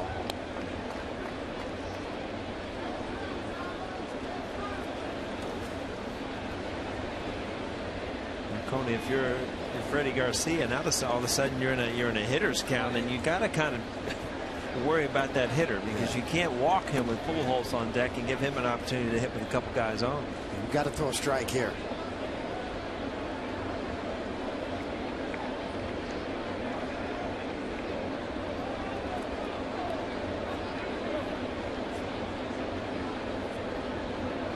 I always found the hardest way to steal a base was it wasn't the pitcher going over there all the time. It was just holding you, just holding the pitch, making you stand still for a while, and it's really hard to get a jump that way.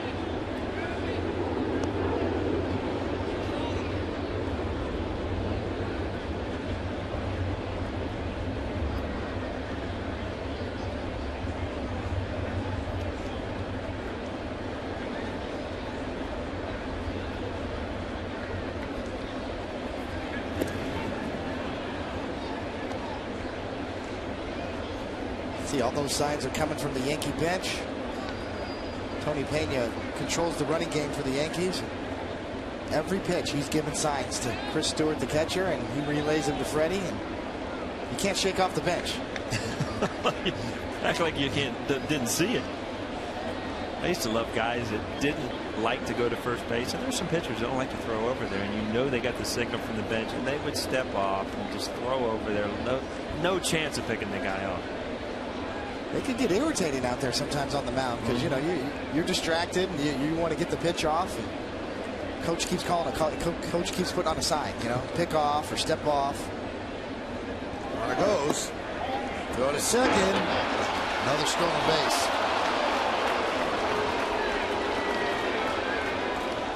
Well, they did all they could. They threw over there, and Mike Trout is just on a roll stealing bases, and you get confidence stealing bases just like you do in the outfield and just like you do at the plate.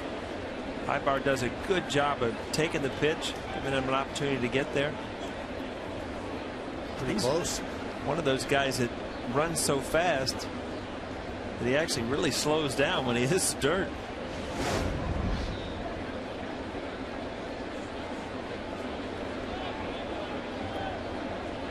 You talk about catchers taking a beating. I mean, guys that steal a lot of bases and dive head first. I mean, it beats you up. It's not as easy as it looks. To an off-speed pitch on 3-0.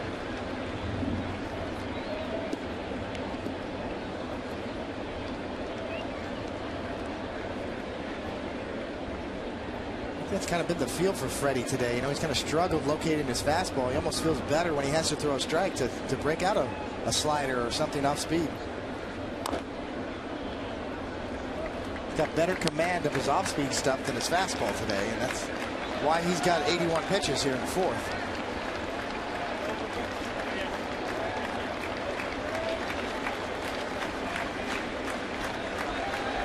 But Freddie's a battler. You know, he can get it out here and then try to get him through 5 innings. It's one of those days.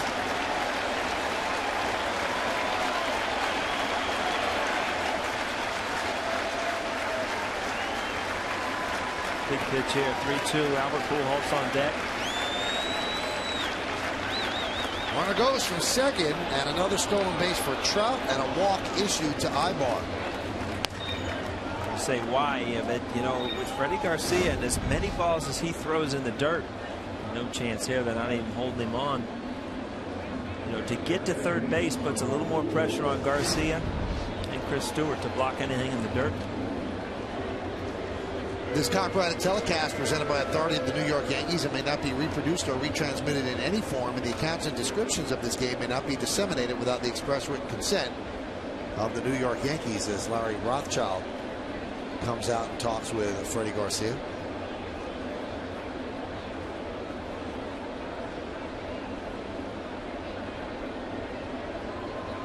Caught up with Rothschild before the game today, and I asked him what I had asked Girardi about. Everybody's curious, what is Soriano looking at in his hat, and what does he write on the mound? Soriano doesn't want to talk about it, and I said to Larry, what is it? He goes, I don't know. I said, what do you mean? He goes, I don't want to know. As long as it gets people out, I don't want to mess with him. Let him read whatever he wants. Maybe he's got some friend in his hat. I have no idea.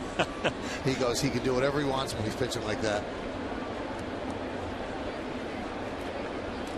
We all got little friends out there, Tony, don't we? Usually one on each shoulder, one telling you you're good, one telling you you're horrible. That's on the other side. Some demons. Just what day you want to listen to, left or right. Here's Pujols, 4-3 Yankees lead. 1-1.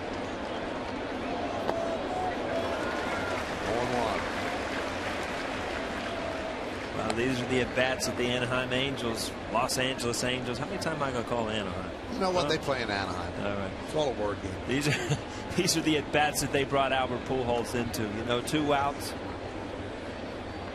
Big RBIs out there, close game.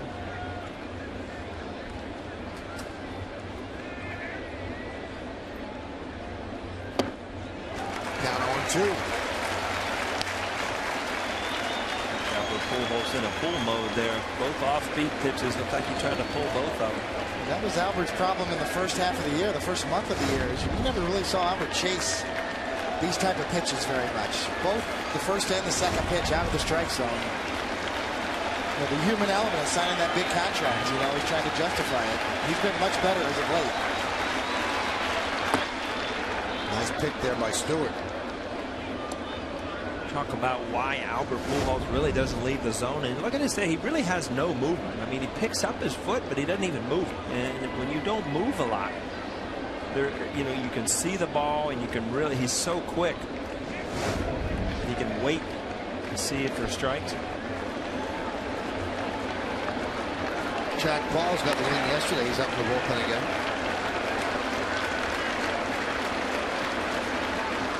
Runner goes. And there's a ground ball at Jeter. And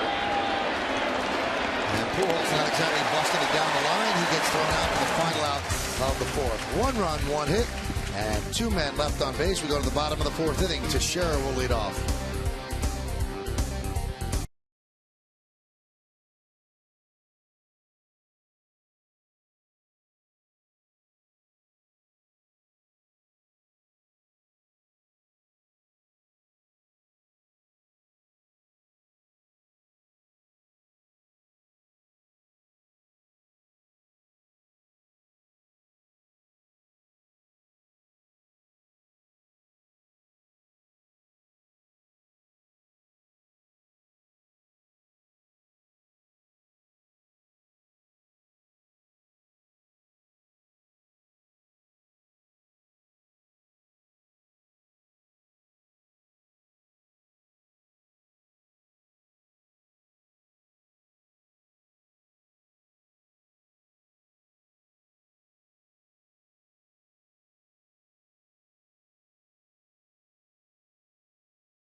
Freddie Garcia's .833 winning percentage in his career against the Angels is the highest against the Angels all time with a minimum of 20 starts. Who was the second highest winning percentage, and he was a Yankee? You want to guess, Paul? I'm going to say Mussina. Let's see. Mel Stottlemyre. Coney's old pitching coach in 2 stops with the Mets and with the Yankees. Mel was at Old Timers. They looked great. Yeah, you know, Mel was one of the great sinker ball pitchers. Didn't get a lot to work with in his Yankee career because the Yankees went through a dry spell, a down spell. Back when they were the California Angels.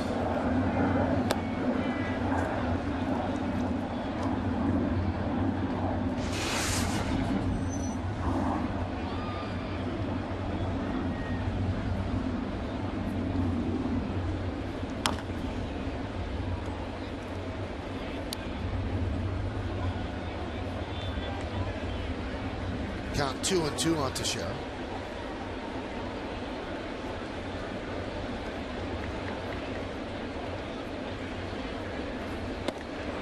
Count 3-2.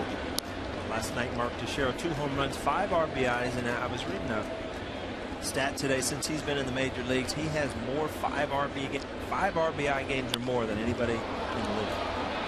Fly ball left field. Trout is there. One out. A little nugget I threw you, Mike. You've been doing a lot of prep work. What's going on with you? I got here early today, man.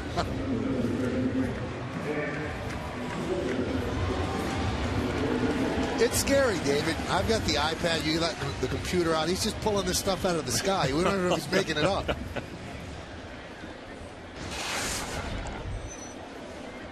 He's got a lot of paperwork over there. I know that. Some notes written on his hand, maybe. I don't know.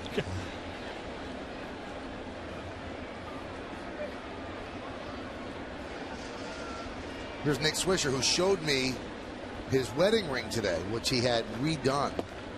He hurt his finger, his ring finger, in spring training, and it's all swollen. So he can't get the ring on. He said, but he doesn't want his wife to think he doesn't want it with a ring. So he now has a detachable ring that it kind of opens up on the side and then collapses, so it doesn't have to go over the knuckle. We all got detachable rings. If you want to take it off, you take it off, right? He couldn't get it on, though. No.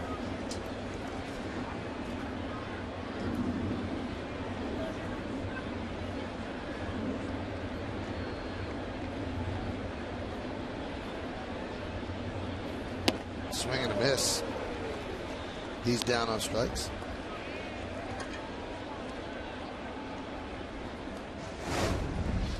Jerome Williams has really hung in there today.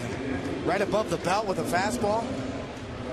Gets Swisher to swing right through it. I asked Swisher if he thought the 8th inning fly ball by Trumbo, he made the real fine play against the wall, would have gone out. He said, I think it would have hit the top of the wall. He said, I don't know if it would have. He said, I don't know if it would have bounced into the seats, but I think it would have hit the top of the wall.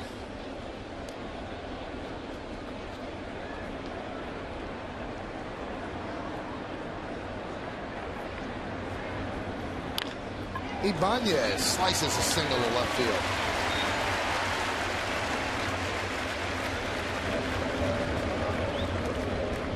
Ibanez, right when he got up to the major leagues, early in his career, this is the type of hitter he was. Slapped a lot of balls in left field, and then he went to Philadelphia, and all of a sudden got into that smaller park, and all those players over there became, you know, Deadpool hitters, wanted to hit the ball out of the park. When he uses all the field, he's a pretty solid hitter. Here's Eric Chavez. Popped up to short. That was in the second. Pitch outside.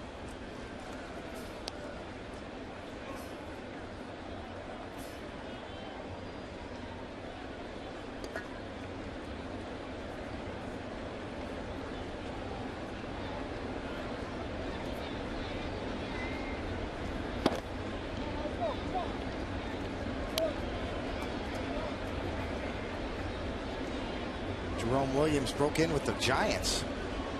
Originally, it's a first-round draft pick in the 1999 Major League Draft, 39th overall selection. He's bounced around quite a bit.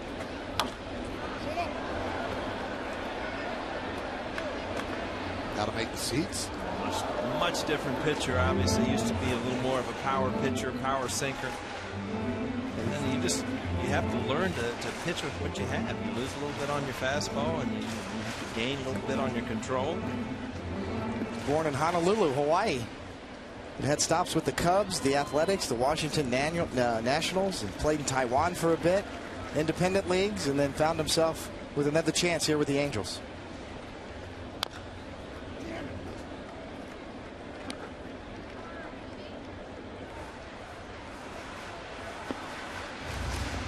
Sounds like your next stop, Michael. Honolulu, straight from Bermuda, Bahamas. You do it all? Hawaii's a little too far for me. Yeah? Yeah. Sorry. Maybe we get you the Concorde out of retirement or something. Yeah, I don't need any 9-hour flights. 2-2. He's a true Hawaiian, too. You know, he's born in Honolulu. He's a Hawaiian, Chinese, Portuguese, Spanish, Japanese, Norwegian, African, Filipino American. Did you memorize all that, or are you reading notes over there? How about that, Michael? I got it right here on my computer. Pretty impressive.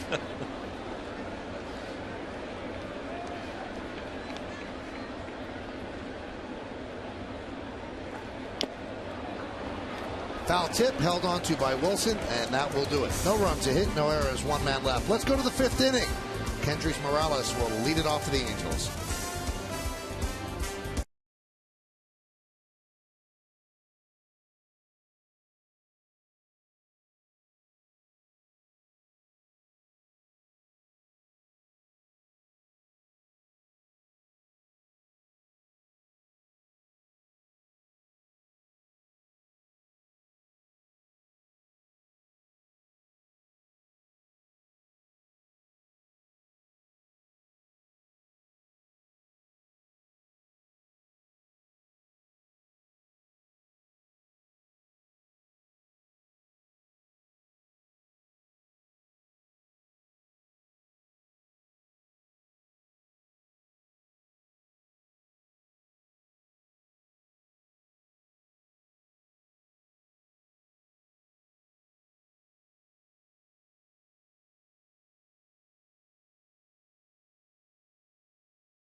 Then tomorrow at noon, catch Yankees on Deck, presented by Blimpie, as Robinson Cano gets an all-access pass to WrestleMania 28.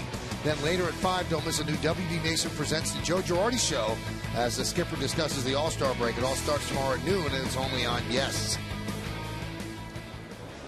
Kendrys Morales will take a strike from Freddie Garcia as the Yankees lead 4-3 on the Cadillac scoreboard.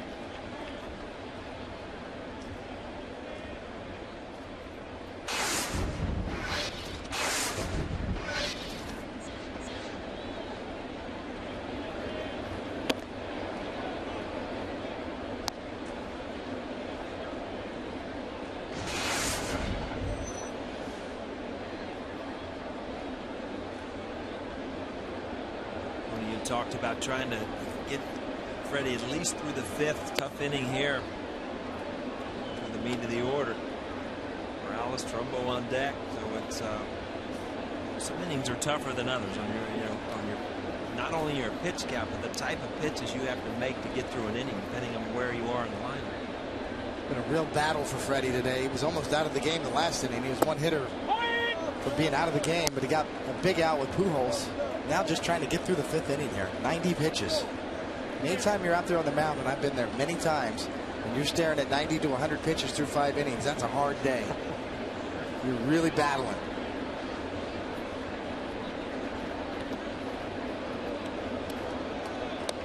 I've heard you say many times that Al Leiter said you, as a pitcher, you trained for what, like 15 pitches? 15 to 18. Did you ever take that in? Because you used to throw a lot of pitches. I never really thought about that as much, but you know, I did know that when innings got kind of long, you know, and you had those 30, 35 pitch innings, you were like a boxer on the ropes. Cody used to get the red face out there when he'd have long, and he'd walk in and look like he just got out of the sauna, just bright red face, sweating, but somehow got out of it. You know, David, that's exactly the parallel that Al used. He said it's like a boxer training for a 3-minute round. He said if you got to fight for 5 minutes, all of a sudden you feel in your legs, you can't lift your arms. He said a lot of things get affected. Someone's going to lift that phone here soon. Yeah. I'll tell you that right now. Well, that's not what you wanted to see there. It's a leadoff walk, and yes, that phone is going to ring. Mike Harkey's anticipating it. Here's my number. Call me maybe. He's ready. Nice. You heard Jimmy Fallon sing that the other night. It was awesome.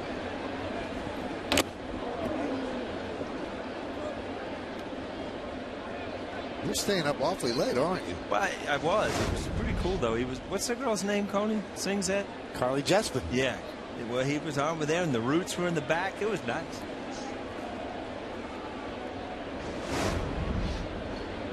Of all the guys that we work with, I think that Coney has the greatest connection to everything pop culture. You might not know it. He knows everything that's going on in reality series, music. Cody knows everything about everything. Yeah, he does. He's our team spokesman. It's why.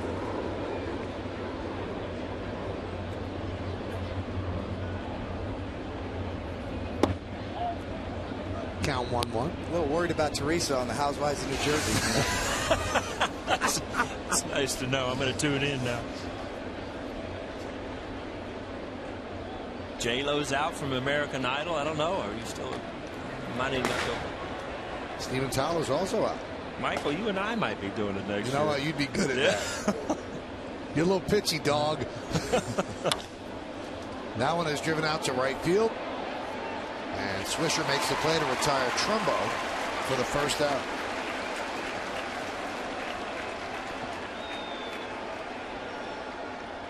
See Trumbo's power. I mean, he just flicked that ball, just kind of flicked his wrist at it, and all ends up on the warning track. And this wasn't even a full swing, kind of full, just flicked it out there. Actually let go of it. All ends up on the warning track. Oh, good slider for Freddie there too. He almost lost for another one. But Freddie just hanging, boy. That was a big out right there after the leadoff walk. Just trying to get through the 5th inning here.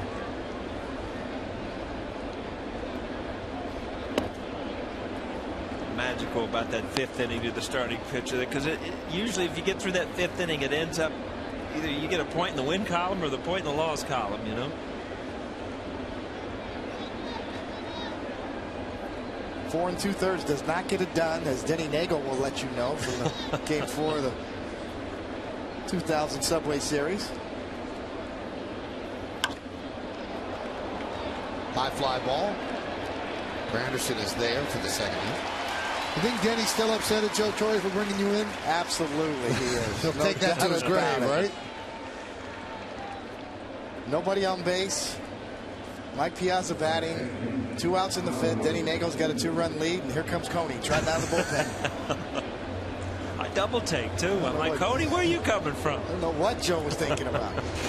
That must have been, all kidding aside, that must have been a huge thrill for you. It was a rough season, and here you are coming in a big spot. That was huge. I mean, yeah, I was like a little kid on the outside looking in, you know. The Mets, my former team, and the Yankees, my current team. That one is driven to right field. Swisher back on the track at the wall, and he makes the play. Nick Swisher hauls in the drive by Howie Kendrick, and Freddie Garcia gets his 5 innings in. He battled, he made it tough, but he leaves with a 4-3 lead as we're halfway through.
Way. When the Yankees take on the Blue Jays, the first 18,000 guests 14 or younger are going to receive a limited edition miniature collectible Yankees Ford Escape, courtesy of your Tri-State Ford dealers. For tickets, log on to Yankees.com, visit the Yankee Stadium ticket window.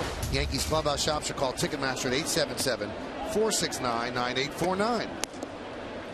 Chris Stewart leads off the bottom of the fifth. On the Cadillac scoreboard, the Yankees lead the Angels 4-3.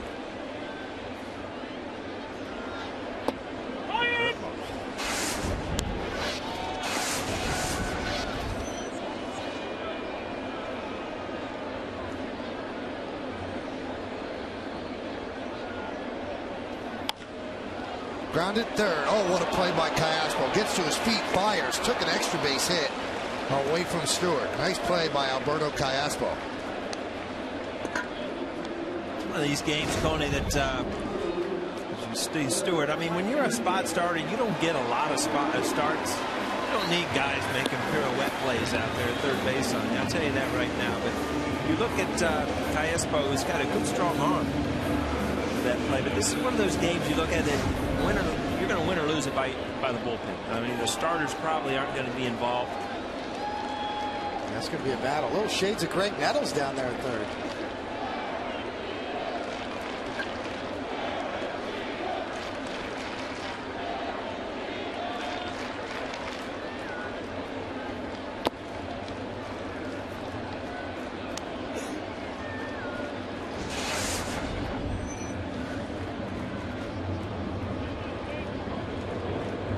Both bullpens are itching too. It's like sharks in blood-infested waters. They just smell it. They're going to be in this game.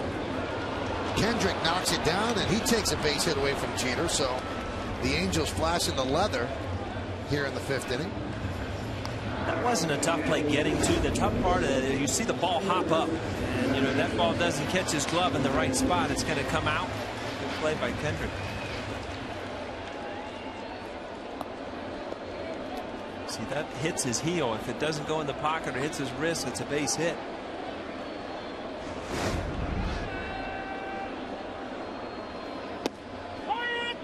Granderson gave the Yankees a lead with a 2-run home run in the third inning.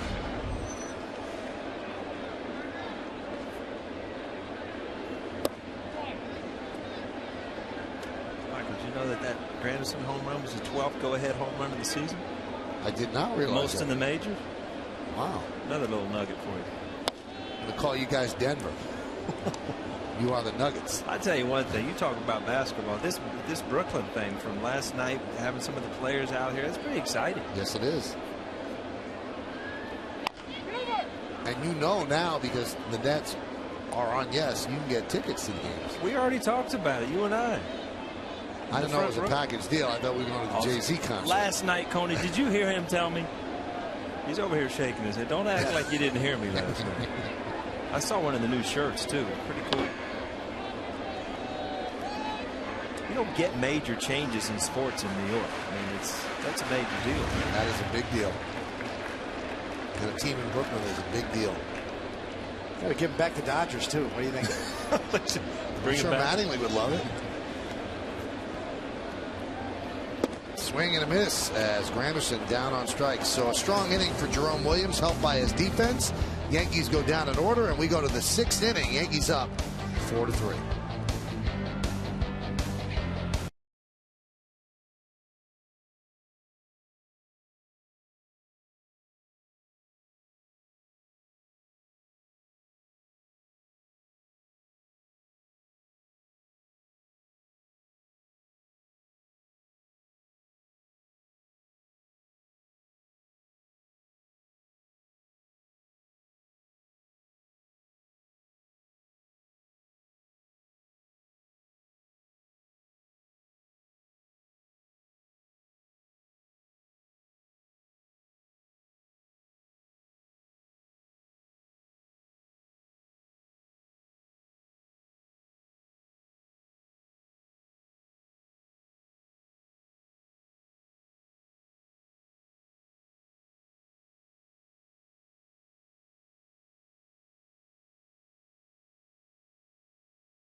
which of these players is most likely to be moved by the trading deadline. And here's how you voted at 42951. 44% say it's going to be Cole Hamels of the Phillies. Everybody else bunched up after that. That's tough, though. That's a team that's been built on pitching. And Halliday's out. Cole Hamels has pitched very well. Was in the All-Star game. But Phillies have just stumbled. And he's going to be a free agent at the end of the season. Well, Joe Girardi makes a call to the bullpen, brought to you by AT&T.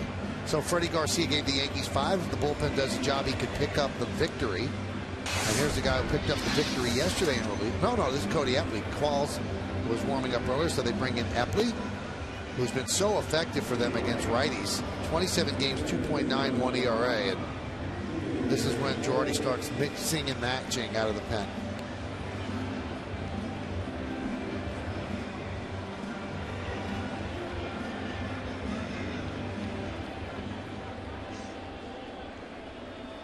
And the first batter he'll face is Peter Borges. Look at Epley, and you know in high school, and he probably threw over the top just like you, Conan. And as he, found a way to get guys out, you learn to throw the ball down, different release points. One of the keys with the sidearm style is getting the ball over the plate, throwing strikes, because you're going to manufacture a lot of movement with your fastball. Predominantly fastball slider combination from Epley. Count 2-0. Epley and his opposite in the bullpen, Clay Rapata, have really been effective for the Yanks. Kind of lengthened their bullpen. And now we continue to get word that John Chamberlain is doing really well. He pitched another game today, 2 innings. Didn't allow a run and faced 7 batters. And he's on the fast track. Could be here by middle of August, maybe. And that would be quite a boost. One of the games that he threw during rehab, he was clocked at 97 miles an hour. That one is looped into right field. And Nick Swisher had played shallow. He'll make the play for the first half. And I think when, now it's not a question of if, John, but when he comes back this year, I think he's going to just get a booming reception here at Yankee Stadium. Not only because of his initial popularity, but what he's been through. Jaba's so popular, so well liked, and so star-crossed a little bit recently. So what a great comeback that's going to be, and a big lift for the Yankees and Yankee fans in general. Just so popular, especially among the younger generation. Never hurts to throw another power arm out in that bullpen too. And Michael, you said it. I mean, you haven't heard 97 from Jaba since first year that he was up. Past a diving Jeter, and into left center field as Granderson comes up throwing, and a base hit for Bobby Wilson. And not there's much that could come out of breaking your ankle in a trampoline incident that's good, but it did give him a couple more months to get better from the Tommy John surgery. The longer you move away from the time of the surgery, the stronger your arm is. And he felt that it was good when he was in spring training. So now imagine 3-4 months later, that's why he might be throwing as hard as he is. Here's Mike Trout. Now, Trout is 3 for 3 with a stolen base today. And he's the first player in the history of baseball under the age of 20 to ever have 3 hits and a stolen base against the Yankees. How's that for a nugget, Paul? I'm coming right back at you. He has 9 multi-steal games, which leads the majors too. That's right. He has 2 stolen bases today for 30 on the year.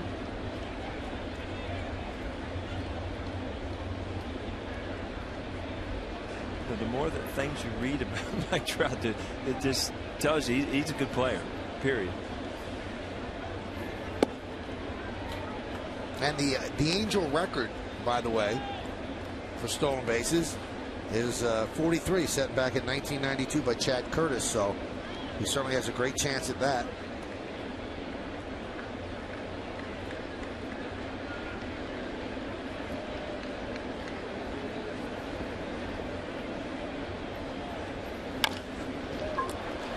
Chopped to short. There's one. No chance at a double play.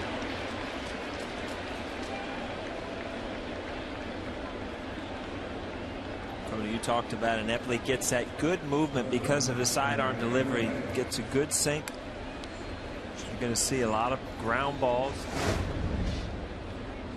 Good sink in the upper 80s, too.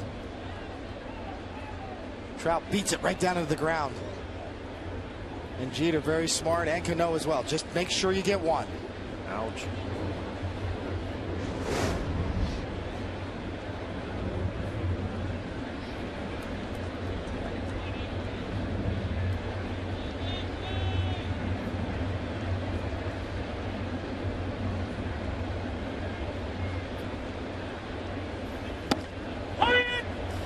And that stolen base record I told you is for an Angel rookie, so certainly Trout is within stolen base distance of 43. He's at 30 right now. We'd expect him to be going again. Let's see if Tony Pena wants to put on a pitch out here. Trout's father, Jeff Trout, was a 5th-round draft pick by the Twins in 1983. Actually played some minor league ball, then retired and went back to Millville.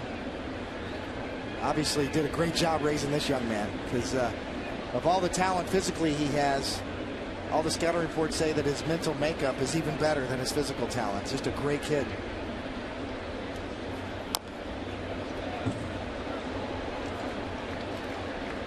Ibar's had a couple of these at bats today that, you know, with Pujols on deck, if Ibar can get on, you give Pujols these opportunities to drive in runs, and he's come through in these. And Pujols has had a couple of opportunities that hadn't come through, so right back at it again.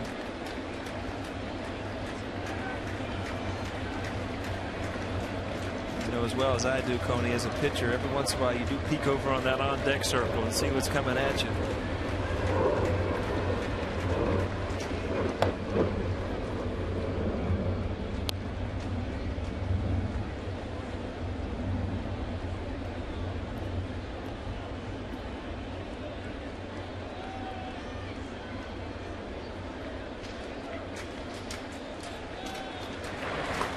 Move Logan up.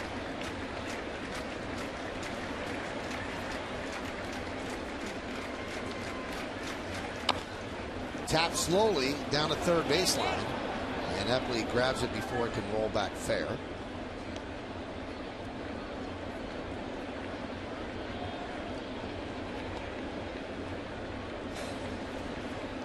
A little surprised Trout hasn't taken a shot yet to steal here, especially with 2 strikes on Ibar. If he gets thrown out, then Ibar can lead off the inning next inning. After having 2 strikes on him this at bat, and then you'd have Pujols batting second in the next inning. So far, Trout unable to get a jump off of Epley.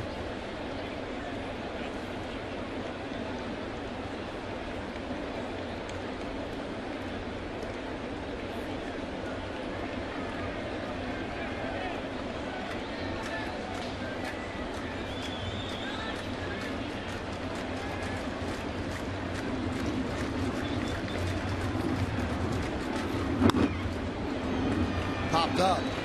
Jeter's right there. So Epley works a scoreless 6th inning. No runs, a hit, and 1 man left. It's A-Rod, Cano, and Teixeira coming up in the bottom of the inning.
Yes Network Yankees games on your PCs or laptops with Verizon Fios.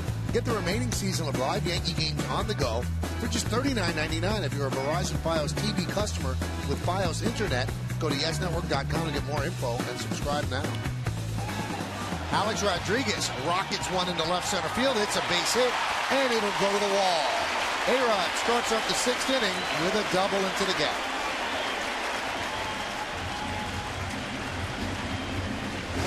In these close games, attack on runs is good. A high breaking ball. We talked early when Alex can get his arms extended, it can be dangerous. He was actually fooled a little bit there, but strong enough to drive it out into left center field.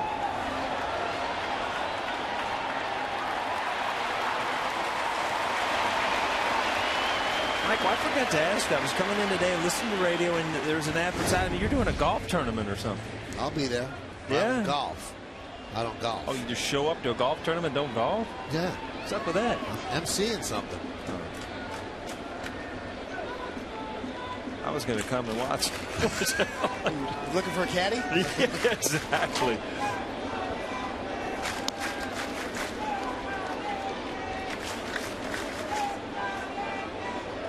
Looking behind those guys in the booth down there, they're chanting. There's mic'd up. Takahashi. Throw that name at me quick there, Tony. 3 times fast, right?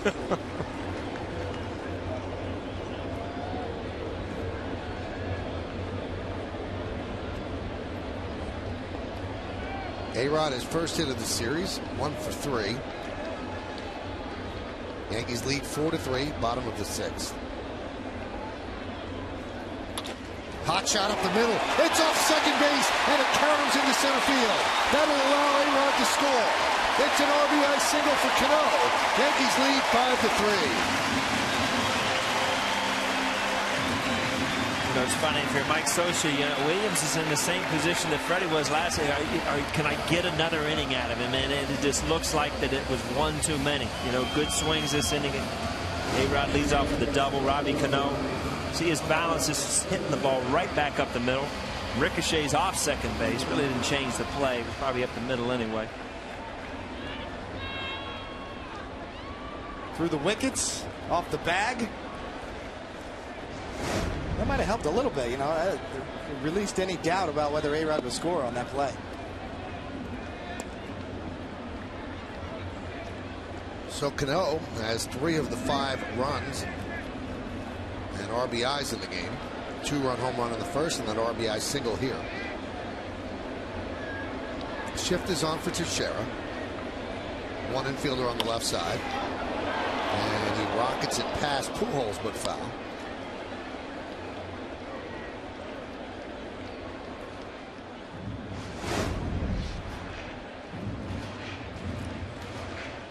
When you're playing that close to the line, anything gets by you, it has to be foul, and that's what it was. Yankees 3 for 4 today with runners in scoring position. Angels 1 for 8. Right at Pujols, double play. I mean, what can you do if you're Robbie? I mean, you have to lead off with a pitch and you freeze, but it's just, all right, I'm out. Look at Pujols stare at him a little bit too. Gotcha. Little look to Robbie. Uh-oh. Yeah. A little smile.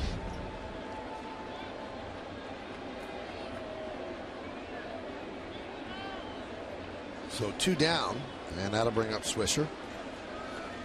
I think Scioscia will be happy if he gets through this inning with only giving up a run, especially with a leadoff double. That's a big play right there. Get another out, then you can go to your bullpen in the 7th. Another hard hit ball. And you see some of those pitches now getting up in the zone, and those are the ones that end up in the seats. Early in the game when he was down, you just knew that the base hits were going to be, rollers. And start elevating them up there. Whoa.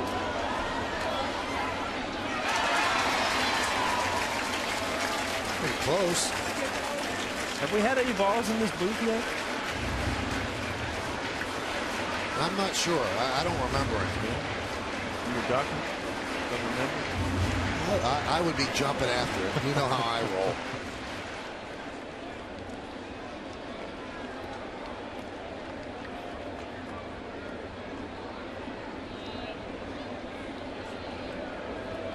We're told there was one in the booth next door, the visiting radio booth.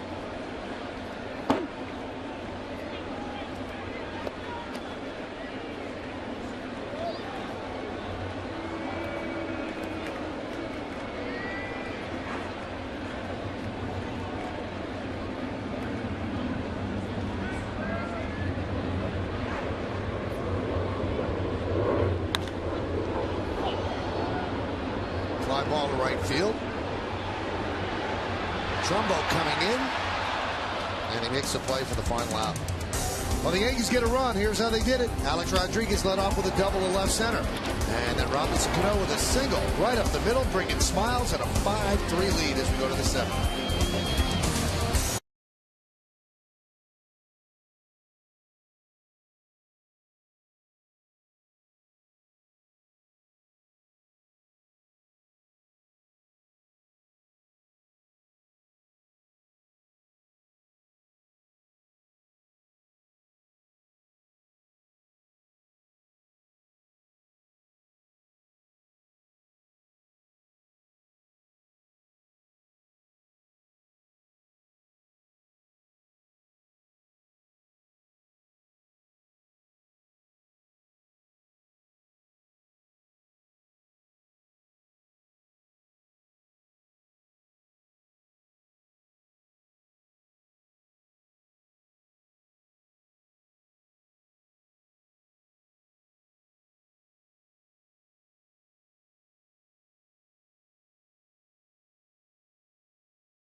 Lead 5-3.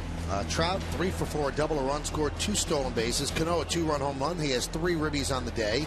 And Granderson a 2-run home run. So 2 more homers for the Yankees in a season of home runs, and they lead 5-3 as we go to the 7th inning. Yankees have a new pitcher they bring in, or they will bring in Boone Logan after this. It's still Epley against Pujols. And there's a strike.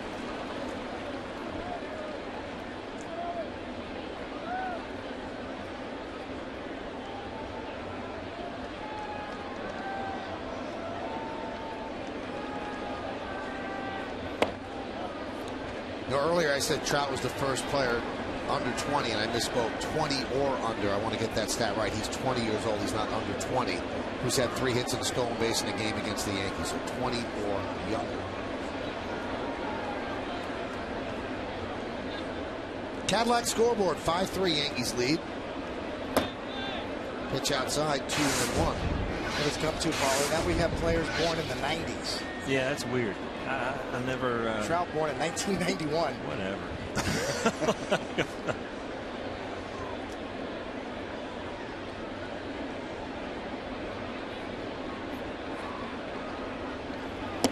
Usually somebody says like 91. You know, no, not the year you graduated from high school. What year were you born? You know.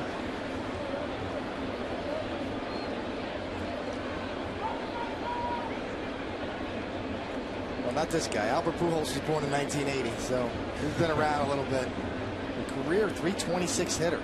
Average down to 269 right now. 3-2. You got to believe that by the end of the year, Albert's going to, his numbers are going to be probably where they normally are. He's got some help now with some young guys, but right there, Albert probably sees that a little bit low.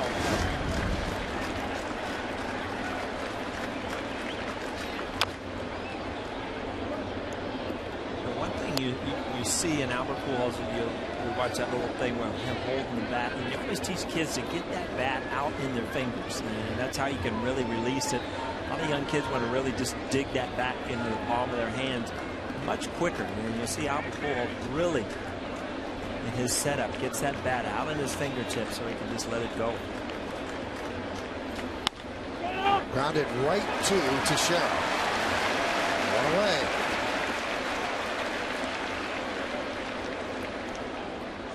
So does Girardi bring in Logan to turn Morales around to the right side, or does he stay with Epley? Epley an inning and a third so far. Looks like he's going to stay with Epley. Trumbo on deck. I mean, he's the power source, and Epley's, if you think about it, hasn't given up a hard hit ball really. I mean, he's made good pitches today, so I think you stay with a guy who's throwing the ball well. Looks like he's got his good sinker too. Late moving.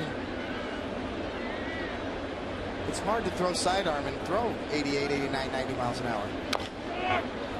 Because really the reason you throw sidearm is to give up velocity for movement. And guys who can still generate that kind of arm speed. And Epley's a big guy out there. As you said, Paul, he probably threw the ball 95 miles an hour at one point in his career. But he sacrificed the velocity for movement, but he's not slow. He still can get it up there 89, 90 miles an hour with heavy life on the ball. Yeah, you would always hear scouting reports, this guy throws sidearm submarine. You never even asked for velocity, because that was the total thing about hitting a guy like this, is to find his release point, never overpowering. He was never mid-90s from down there. You're right, high 80s is a little bit more than normal that you usually see. Well, when they don't go to Logan to turn Morales around, they sit Logan down. And it looks like David Robertson is up out in the Yankee pen.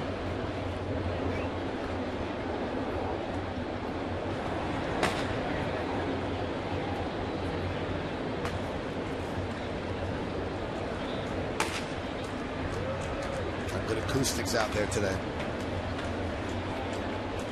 The 1-2. 2-2.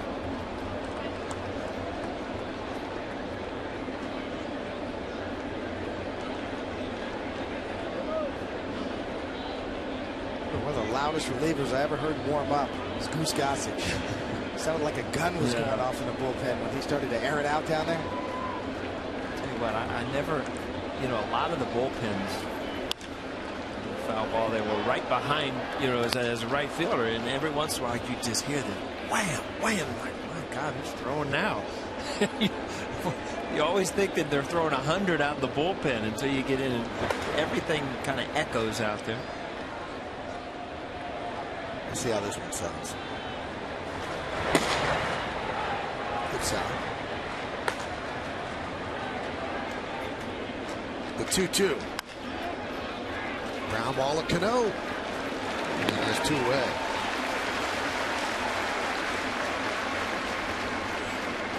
So with the power hitting Trumbo coming up, getting Morales is big. You're up by 2. Now the worst Trumbo could do is pull you to within 1. I got good news for you, David Cohn. I've been alerted that you are now trending on Twitter in New York due to your "Call Me Maybe" reference. Trending? What's that mean? That means everybody's talking about it. Oh, it's like, I thought that was another thing, like you have to do it, or you're on the fence, or no. This means that everybody's talking about David Cohn mentioning "Call Me Maybe."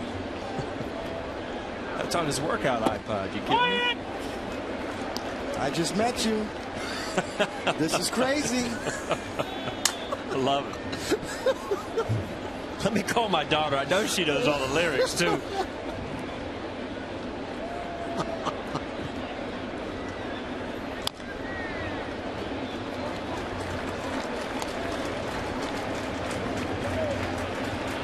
You might be the coolest dad when your boys get old enough.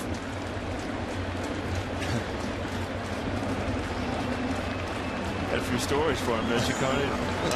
It's the problem. He can't tell the truth. Yeah. At least not around the dinner table. Dying to tell the truth up here, but he just can't do it.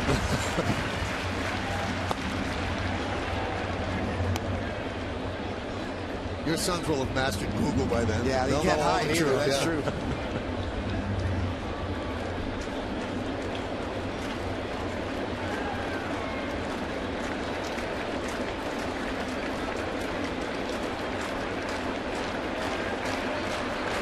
Two. Dribbled slowly. Grabbed there by Epley. Fires to first and got it. And an overhand throw to first base. Get a little more velocity on it, not movement. Really nice outing by Cody Epley. He goes 2 innings of scoreless ball. The final one, 1-2-3. At the end of 6.5, 7th inning stretch time. Yankees lead 5-3. We will stay right here to honor America in the Bronx. For a moment of silent prayer, as we remember the servicemen and women who are serving our country at home and around the globe. Thank you. Now, join in Kate Smith's rendition of God Bless America.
Tomorrow starting pitchers brought to you by Verizon Fios, introducing Verizon Fios Quantum Speed, internet twice as fast as anything America's ever seen. Good matchup. Jared Weaver will go for the Angels. What a year he's having. 10-1, 1.96. Ivan Nova, he's lowered his ERA to 3.92 with a 10-3 mark. Coverage begins at 12:30 on Yes. Game time right around 107, 108.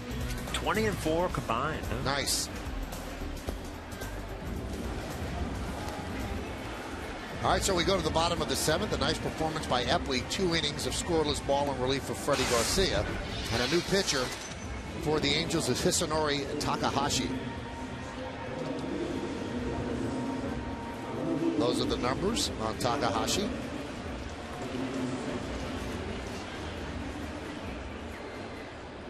Thought one of the greatest scenes early in the first half of the year, Paulie, was when Weaver threw his no-hitter. His father was on the field with him after the game. I mean, what a beautiful moment that was for father and son. We heard on Weaver the other day in the USA Today about, he said, come on, how his agent said he was underpaid and this and that. He said, these are the numbers, and I'm happy where I am. And every once in a while, it's just good to read a story like that, Cadillac scoreboard 5-3, Yankees lead.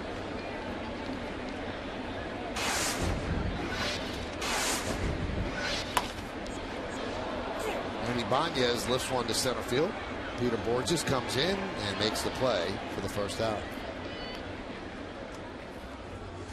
What's a guy like you do in summer in New York tonight, Michael? A little dinner and a movie. Dinner and a movie? Movie buff. This man's seen every movie ever put out. I like movies. You like golf? I like movies. Golf takes longer. You're probably better off. You get dinner and a movie in the same time. There's Eric Chavez.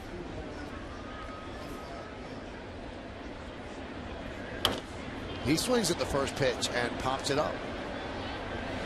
Callaspo. They're going to one of your lucky places tonight. That's right. Alba's tonight. That place is awesome.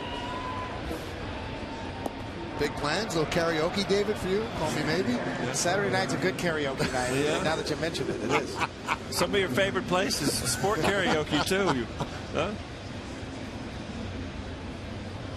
Big night. I thought that was like Cincinnati Midwest, the karaoke. They do that in New York? They do it near. Yeah, it's big. It's big everywhere. Skip dinner, just a bowl of chips, go right to the bar.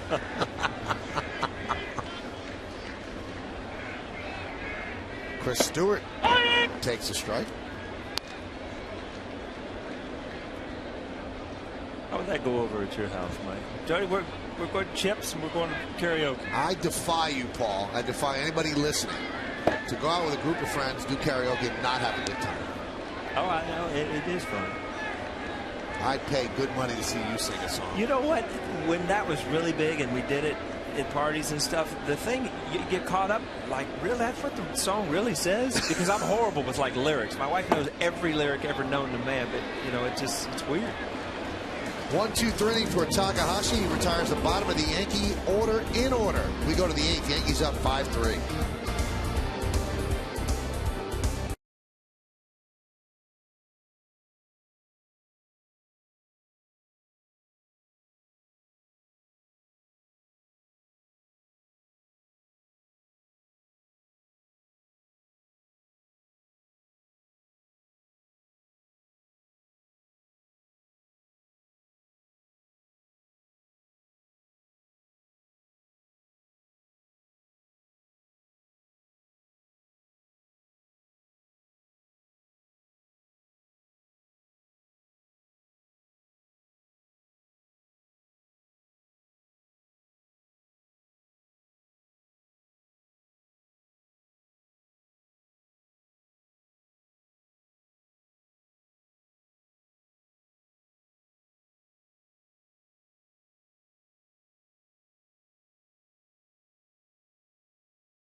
Yankees Baseball on Yes is brought to you in part by the Home Depot. More saving, more doing. That's the power of the Home Depot. By J&R Music and Computer World. And by Blimpie. Fresh, flavorful, and always delicious. Try one of Blimpie's all-American wraps today. Blimpie, America's sub shop. We move to the 8th inning, and that means we move to David Robertson to pitch the 8th inning as the Yankees holding on to a 5-3 lead. Freddie Garcia went 5. Epley worked the scoreless 6th and 7th. Yankees tighten up their defense as Dwayne Wise comes into play left field for Raul Ibanez. And the numbers on Robertson. This is his 27th game. 0-3, 2.55. He has 40 strikeouts in 24 and 2/3 innings, 19 hits and 12 walks.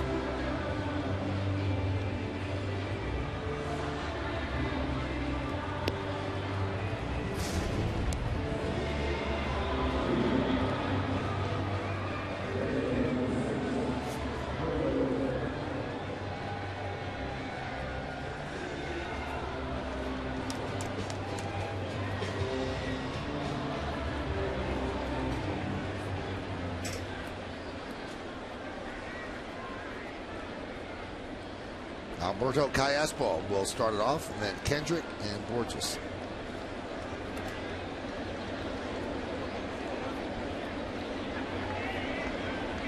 Hyundai scoreboard 5-7-0, leading 3-6-0. Pitch is hot. If you look at what Freddie Garcia did, he battled.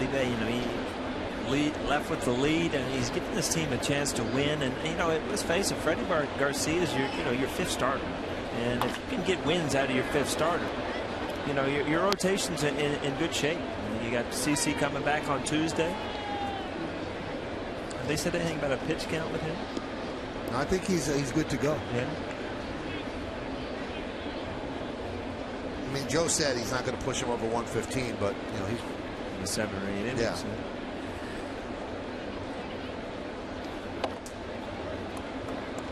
Coney, we used to say you couldn't go over 140. 150. Yeah, I averaged about 135 there for a stretch. Yeah. Former Yankee LaTroy Hawkins warming up in the Angels bullpen.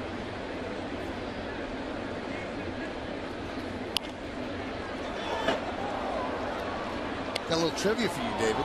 LaTroy Hawkins, the last Yankee that had the gall to wear number 21, angered the fans. He realized I better switch. He switched, and nobody has put on Paul O'Neill's number since. I think Bobby Kukuz is a little afraid to hand it out. Fouled away. Yeah, LaTroy didn't even know what was going on at first. No, he had no idea. Paul who? Yeah, exactly. I remember facing him.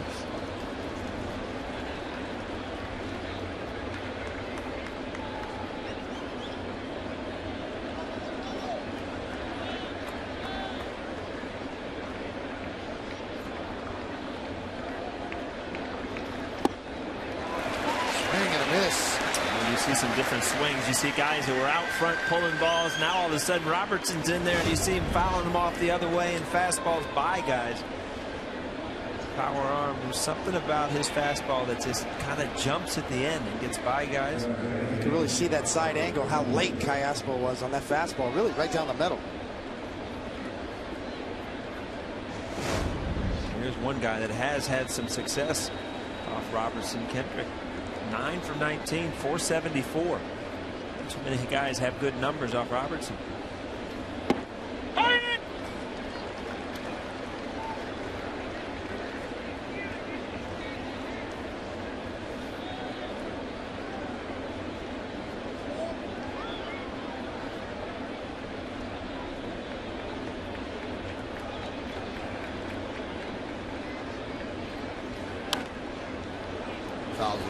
Ties him up there. I mean, and when Robertson can pinpoint his fastball, he gets away with a lot of fastballs, even when he misses, because he has good, good velocity. But when he pinpoints that fastball, as he did there, in on his hands, what you can do.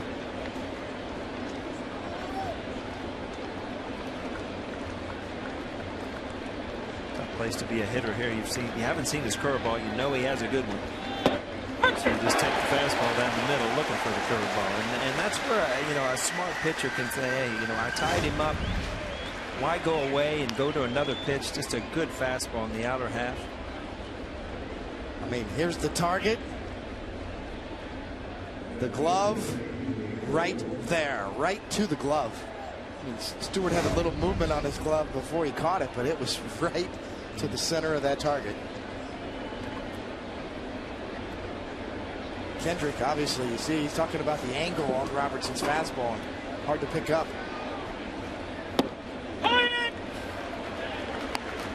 Peter Borges takes a strike. These are some days where, as a pitcher, I mean, why go away from what's working? I mean, he's pumping fastballs in there for strikes. Nobody's squaring it up. Nobody's timing it.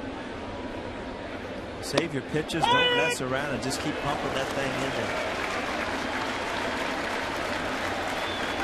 Now, if you want to pick apart anything wrong with Robertson, sometimes it didn't go too long because he doesn't go 1, 2, 3. And when he gets 2 quick outs, sometimes he gets a little too cute. Let's see if he can go 1, 2, 3 here. And then he's also good to go tomorrow.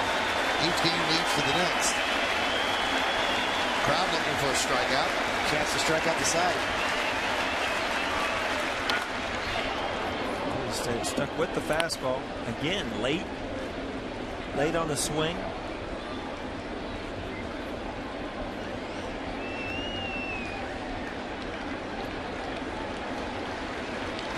To the point, if you're pitching, you're just wondering, what kind of curveball do I have today? I haven't had to use it.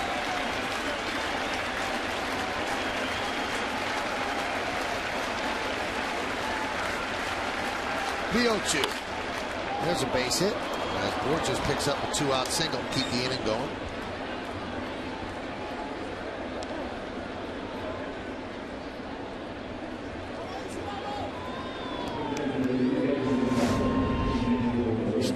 Good target, but he missed it. He missed that target. It was up and out over the plate a little bit. Borges not trying to do too much. Just shoots it the other way. See if the Angels try to manufacture something here with 2 outs. Maybe get Borges on the move. The pinch hitting here is Turris. So Bobby Wilson take a seat. And the pitch to Asturias is a strike.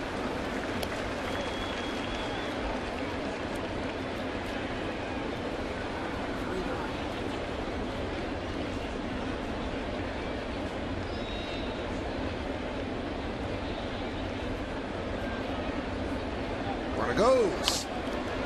Popped up. Left side.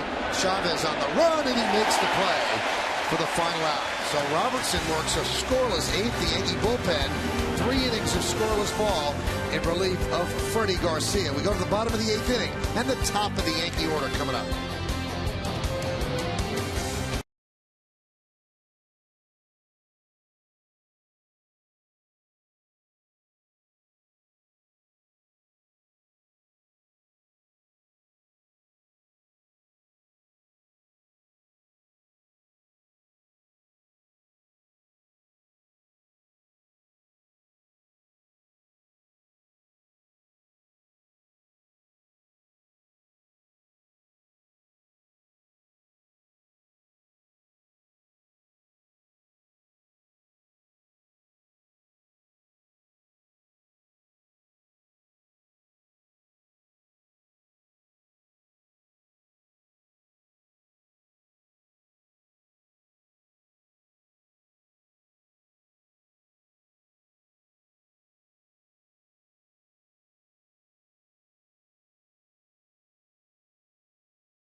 Yankees Baseball on Gas is brought to you in part by Toyota, the official hybrid of the New York Yankees.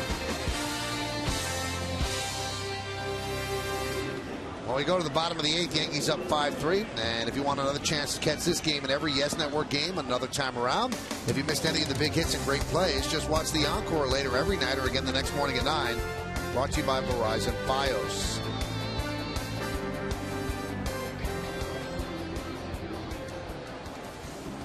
John Hester takes over behind the plate as Bobby Wilson got pinch hit for. And LaTroy Hawkins will take over for the Angels on the mound as they try to hold it here at 5-3. He's had a good year. 1.35 ERA. Nice crowd of 47,789 on a Saturday afternoon in the Bronx.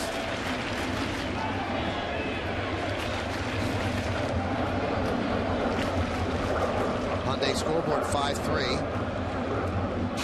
Yankees lead. Derek Jeter will lead off against Hawkins. Hawkins a little part of Yankee history other than the last guy to wear Paul O'Neill's number. He was also the opposing starting pitcher in David Wells' perfect game. More like it, Paulie. This guy was born in 1972. That's a little better.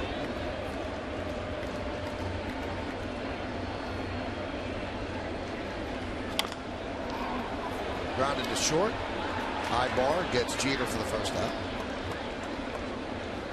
Well, you could vote along with us for today's Chevy Player of the Game. Text your vote to 42951 or vote online at yesnetwork.com. Here are today's candidates. Is it Cano? Is it Granderson? Is it Kai Aspo? Vote now and make your voice heard. Standard text messaging rates apply. There's no clear-cut favorite today. No. It's got to be one or two, though, I would think, right? Yeah, I don't think Kai Aspo is getting any votes. Just had to fill the board there, that's what you're saying? I guess. Here's Granderson. He could help his candidacy with another home run pitch outside.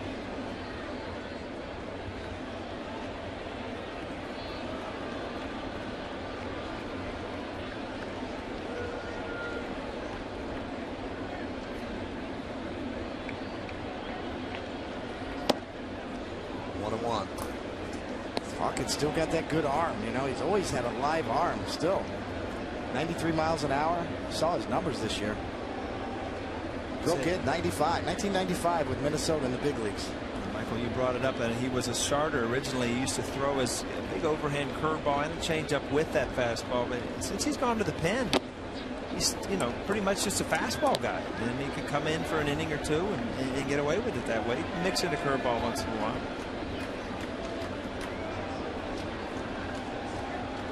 Jason Isringhausen warming up.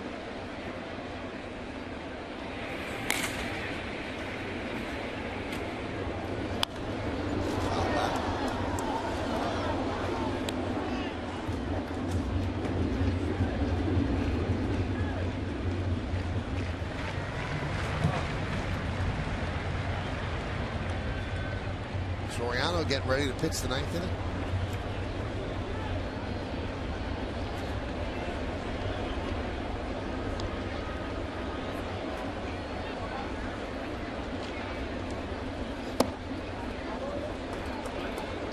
Colleague Jack Curry just texted me.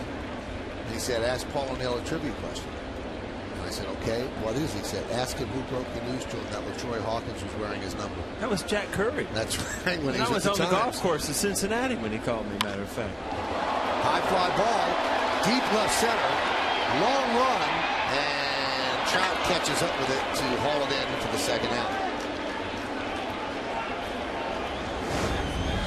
Once this ball gets up high in the air, you just know that Trout's got the speed to run it down as long as it stays in the ballpark.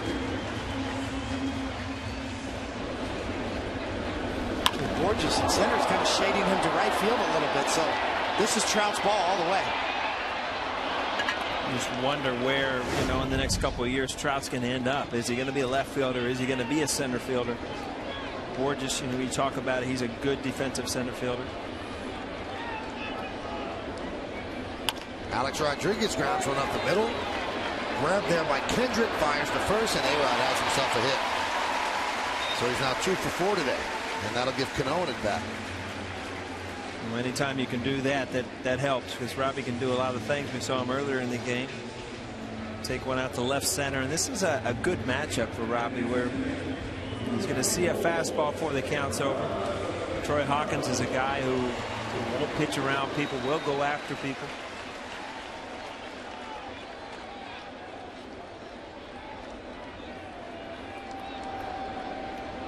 Robbie Cano just keep on keeping on.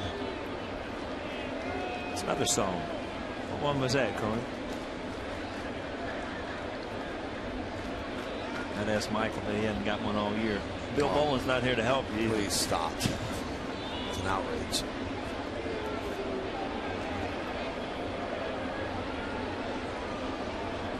Cano with a 2-run home run tied the game at 2-2 in the first, and then an RBI single in the 6th inning made it 5-3.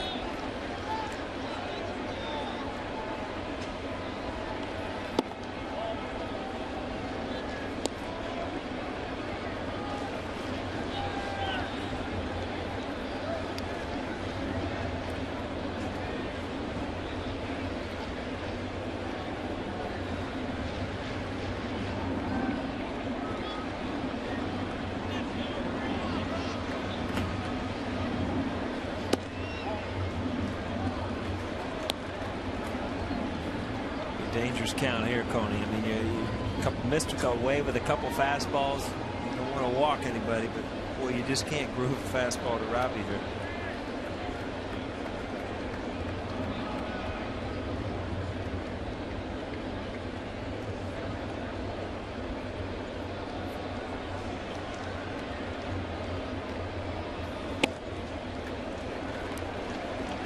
Well, you look at first base right now, those two guys, that's a lot invested for both teams. Wow. It's a lot of numbers out there, too, if you take their career runs. numbers. That's it. You get a lot of dollar signs. Gross domestic product of about 6 different countries right there.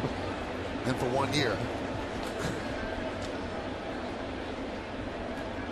A-Rod goes on 3-0. The throw to second. It's a stolen base for A-Rod. I think he surprised everybody, including me.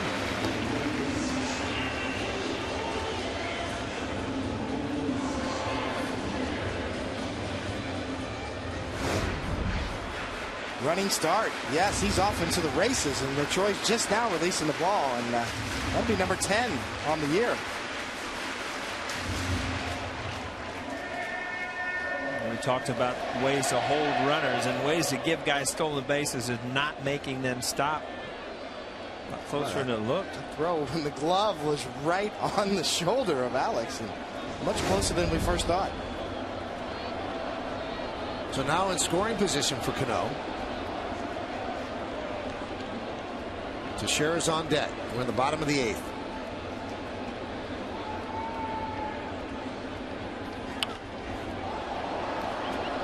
Two. Talked about it earlier. Anytime that Robbie really gets in trouble, he leaves the strike zone, and right there, I mean, he's such a good hitter. You feel like he can hit anything, and that ball is just up out of the strike zone a little bit. Yeah, Robbie's always been ultra aggressive as a hitter. He doesn't strike out a lot, he doesn't walk a lot, but Paulie's right. I mean, when Robbie gets going good, it's all about pitch selection. It's about getting good balls to hit. And as a pitcher, you try to expose that. You try to get him to chase out of the zone. And it is frustrating when you're a hitter and you're feeling good at the plate. You want to hit. You don't want to walk. But the worst thing you can do is swing it 2 pitches out of the zone and try to strike out. And he did swing at ball 4. So the Yankees try to protect the 5-3 lead. They'll go to Soriano to try to close it out.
post-game show. Nancy Newman has all the big plays from today's game and highlights from around baseball. Plus, Meredith Morakovitz gets the clubhouse reaction, and of course, you'll all hear Joe Girardi's manager's report. It's all later on the WB Mason postgame. It's only on Yes. A rare upper deck view of the WB Mason sign. Get some little WB Mason trucks. When do those come? A couple days from now? I think so. Yeah, you want some? A lot of people have asked me if John Flaherty is a WB Mason guy. Without the mustache, yeah. He just plasters it on? I can assure you it is not John. So Soriano is ready. He closed out yesterday's game, and he'll face the top of the order now to try to close this one out in the ninth. Yankees lead 5-3. Good numbers on Soriano, outstanding numbers. 21 out of 22 saves, 34 innings, 15 walks, 35 strikeouts, and he is a dominant closer for the Yankees. 2-0 record with 21 saves.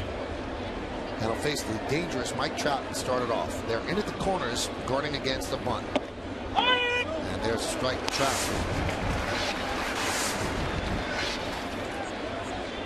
350 batting average.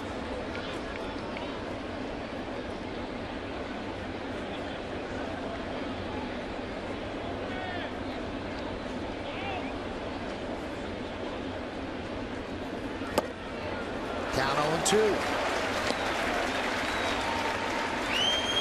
It really is amazing how different a pitcher he is pitching the ninth inning than he was pitching the seventh or the eighth. So much more confident, so much more aggressive. It's like he signed to come over here knowing he was going to pitch behind Mariano, but didn't know how it was going to affect him. And it just didn't feel that same thing when he was out there. It's one of those pitches, Coney, that if the catcher receives it, he might get the strike call. Stewart setting up inside. You see this ball's got a little cut on it. Kind of fools him as he gets it off the web. Trying to get this ball in off the plate. It ends up catching a lot of the plate, but down. Right off the web. A lot of movement.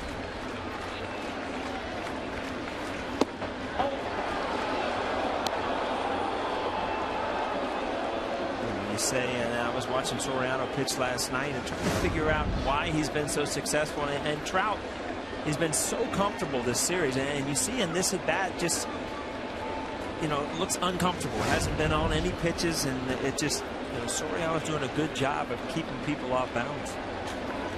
Swing and a miss. Trout down on strikes. Coney, let's take a look at the pitch by pitch on this one, which is brought to you by Mazda. Well, you see first pitch, and I think probably Trout's taken, so you can get a strike. Go right down the middle, get a strike. Let's throw that cutter inside, get a swing through. Same pitch, boxed up, and off the plate. And that's that cutter. You see the high cutters. Trout's just fooled by it, but it's a little late movement, 89 miles an hour, and Soriano got away with it. Here's Eric Ibar. What kind of pitcher is by the swings, and there's guys aren't taking real good swings off Soriano right now. And there's guys that are 95, 96 that seem to get hit hard. And you know, Soriano is one of those guys that just people don't look comfortable. It's almost like they're guessing something else.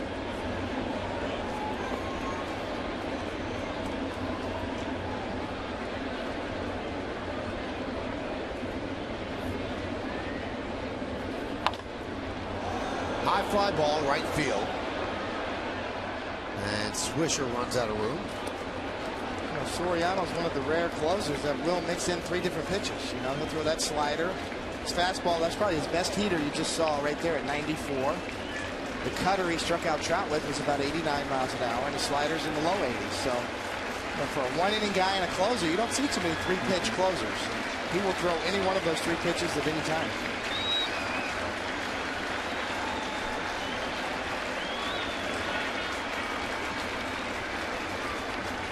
And the 0-2. 1-2. Important guy to keep off base because Pujols is on deck.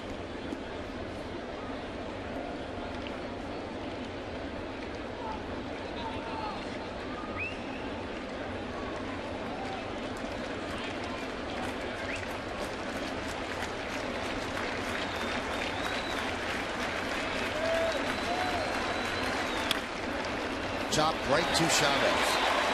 Yankees are 1 out away from another win. Tomorrow afternoon, the Yankees and the Angels duke it out in the series finale here at the stadium. Coverage will start at 12:30 with the Tri-State Ford pregame. Then David, Paul, and I are back to follow all the action, and it's only on Yes.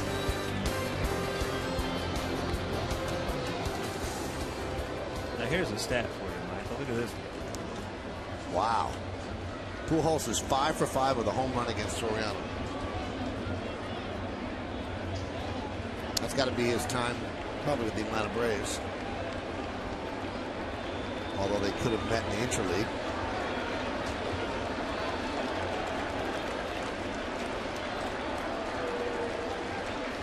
Pujols 0 for 3 with a walk today. Tony, you think Soriano knows that? 5 for 5? I doubt it. You know, that's not enough. I mean, I think he knows, you know, that Albert's probably gotten him a couple times. He might remember the homer, but 5 at bats, 5 for 5. And it's possible he knows, but I would doubt it.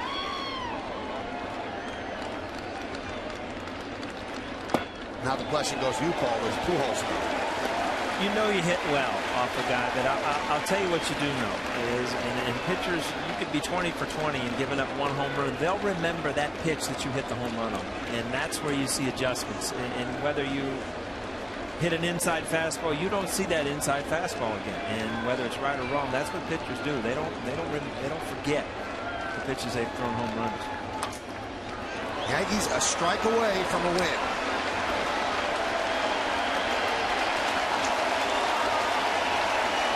See Soriano kind of cutting his fastball. Probably learning from the great Mariano Rivera. We've seen Robertson, the Yankee reliever, and Soriano kind of take a page out of Mariano Rivera's book.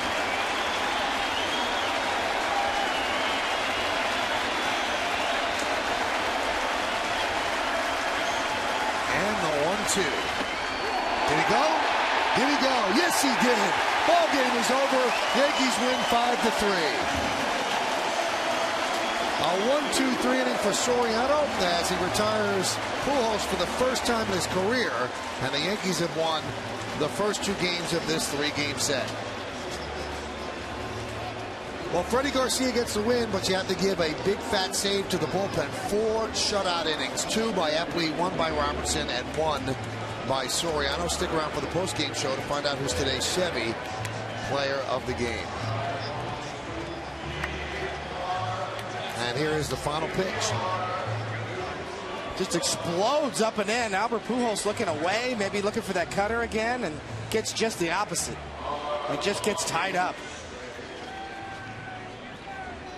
And Tim Welke at first said he goes around. Pujols knew it, and that was the end of the game. Here's Soriano's reaction. And it's time to untuck the shirt because his work is over as the Yankees win this one 5-3. We've got awards to give out and then the post-game show as well. Yankees win 5-3.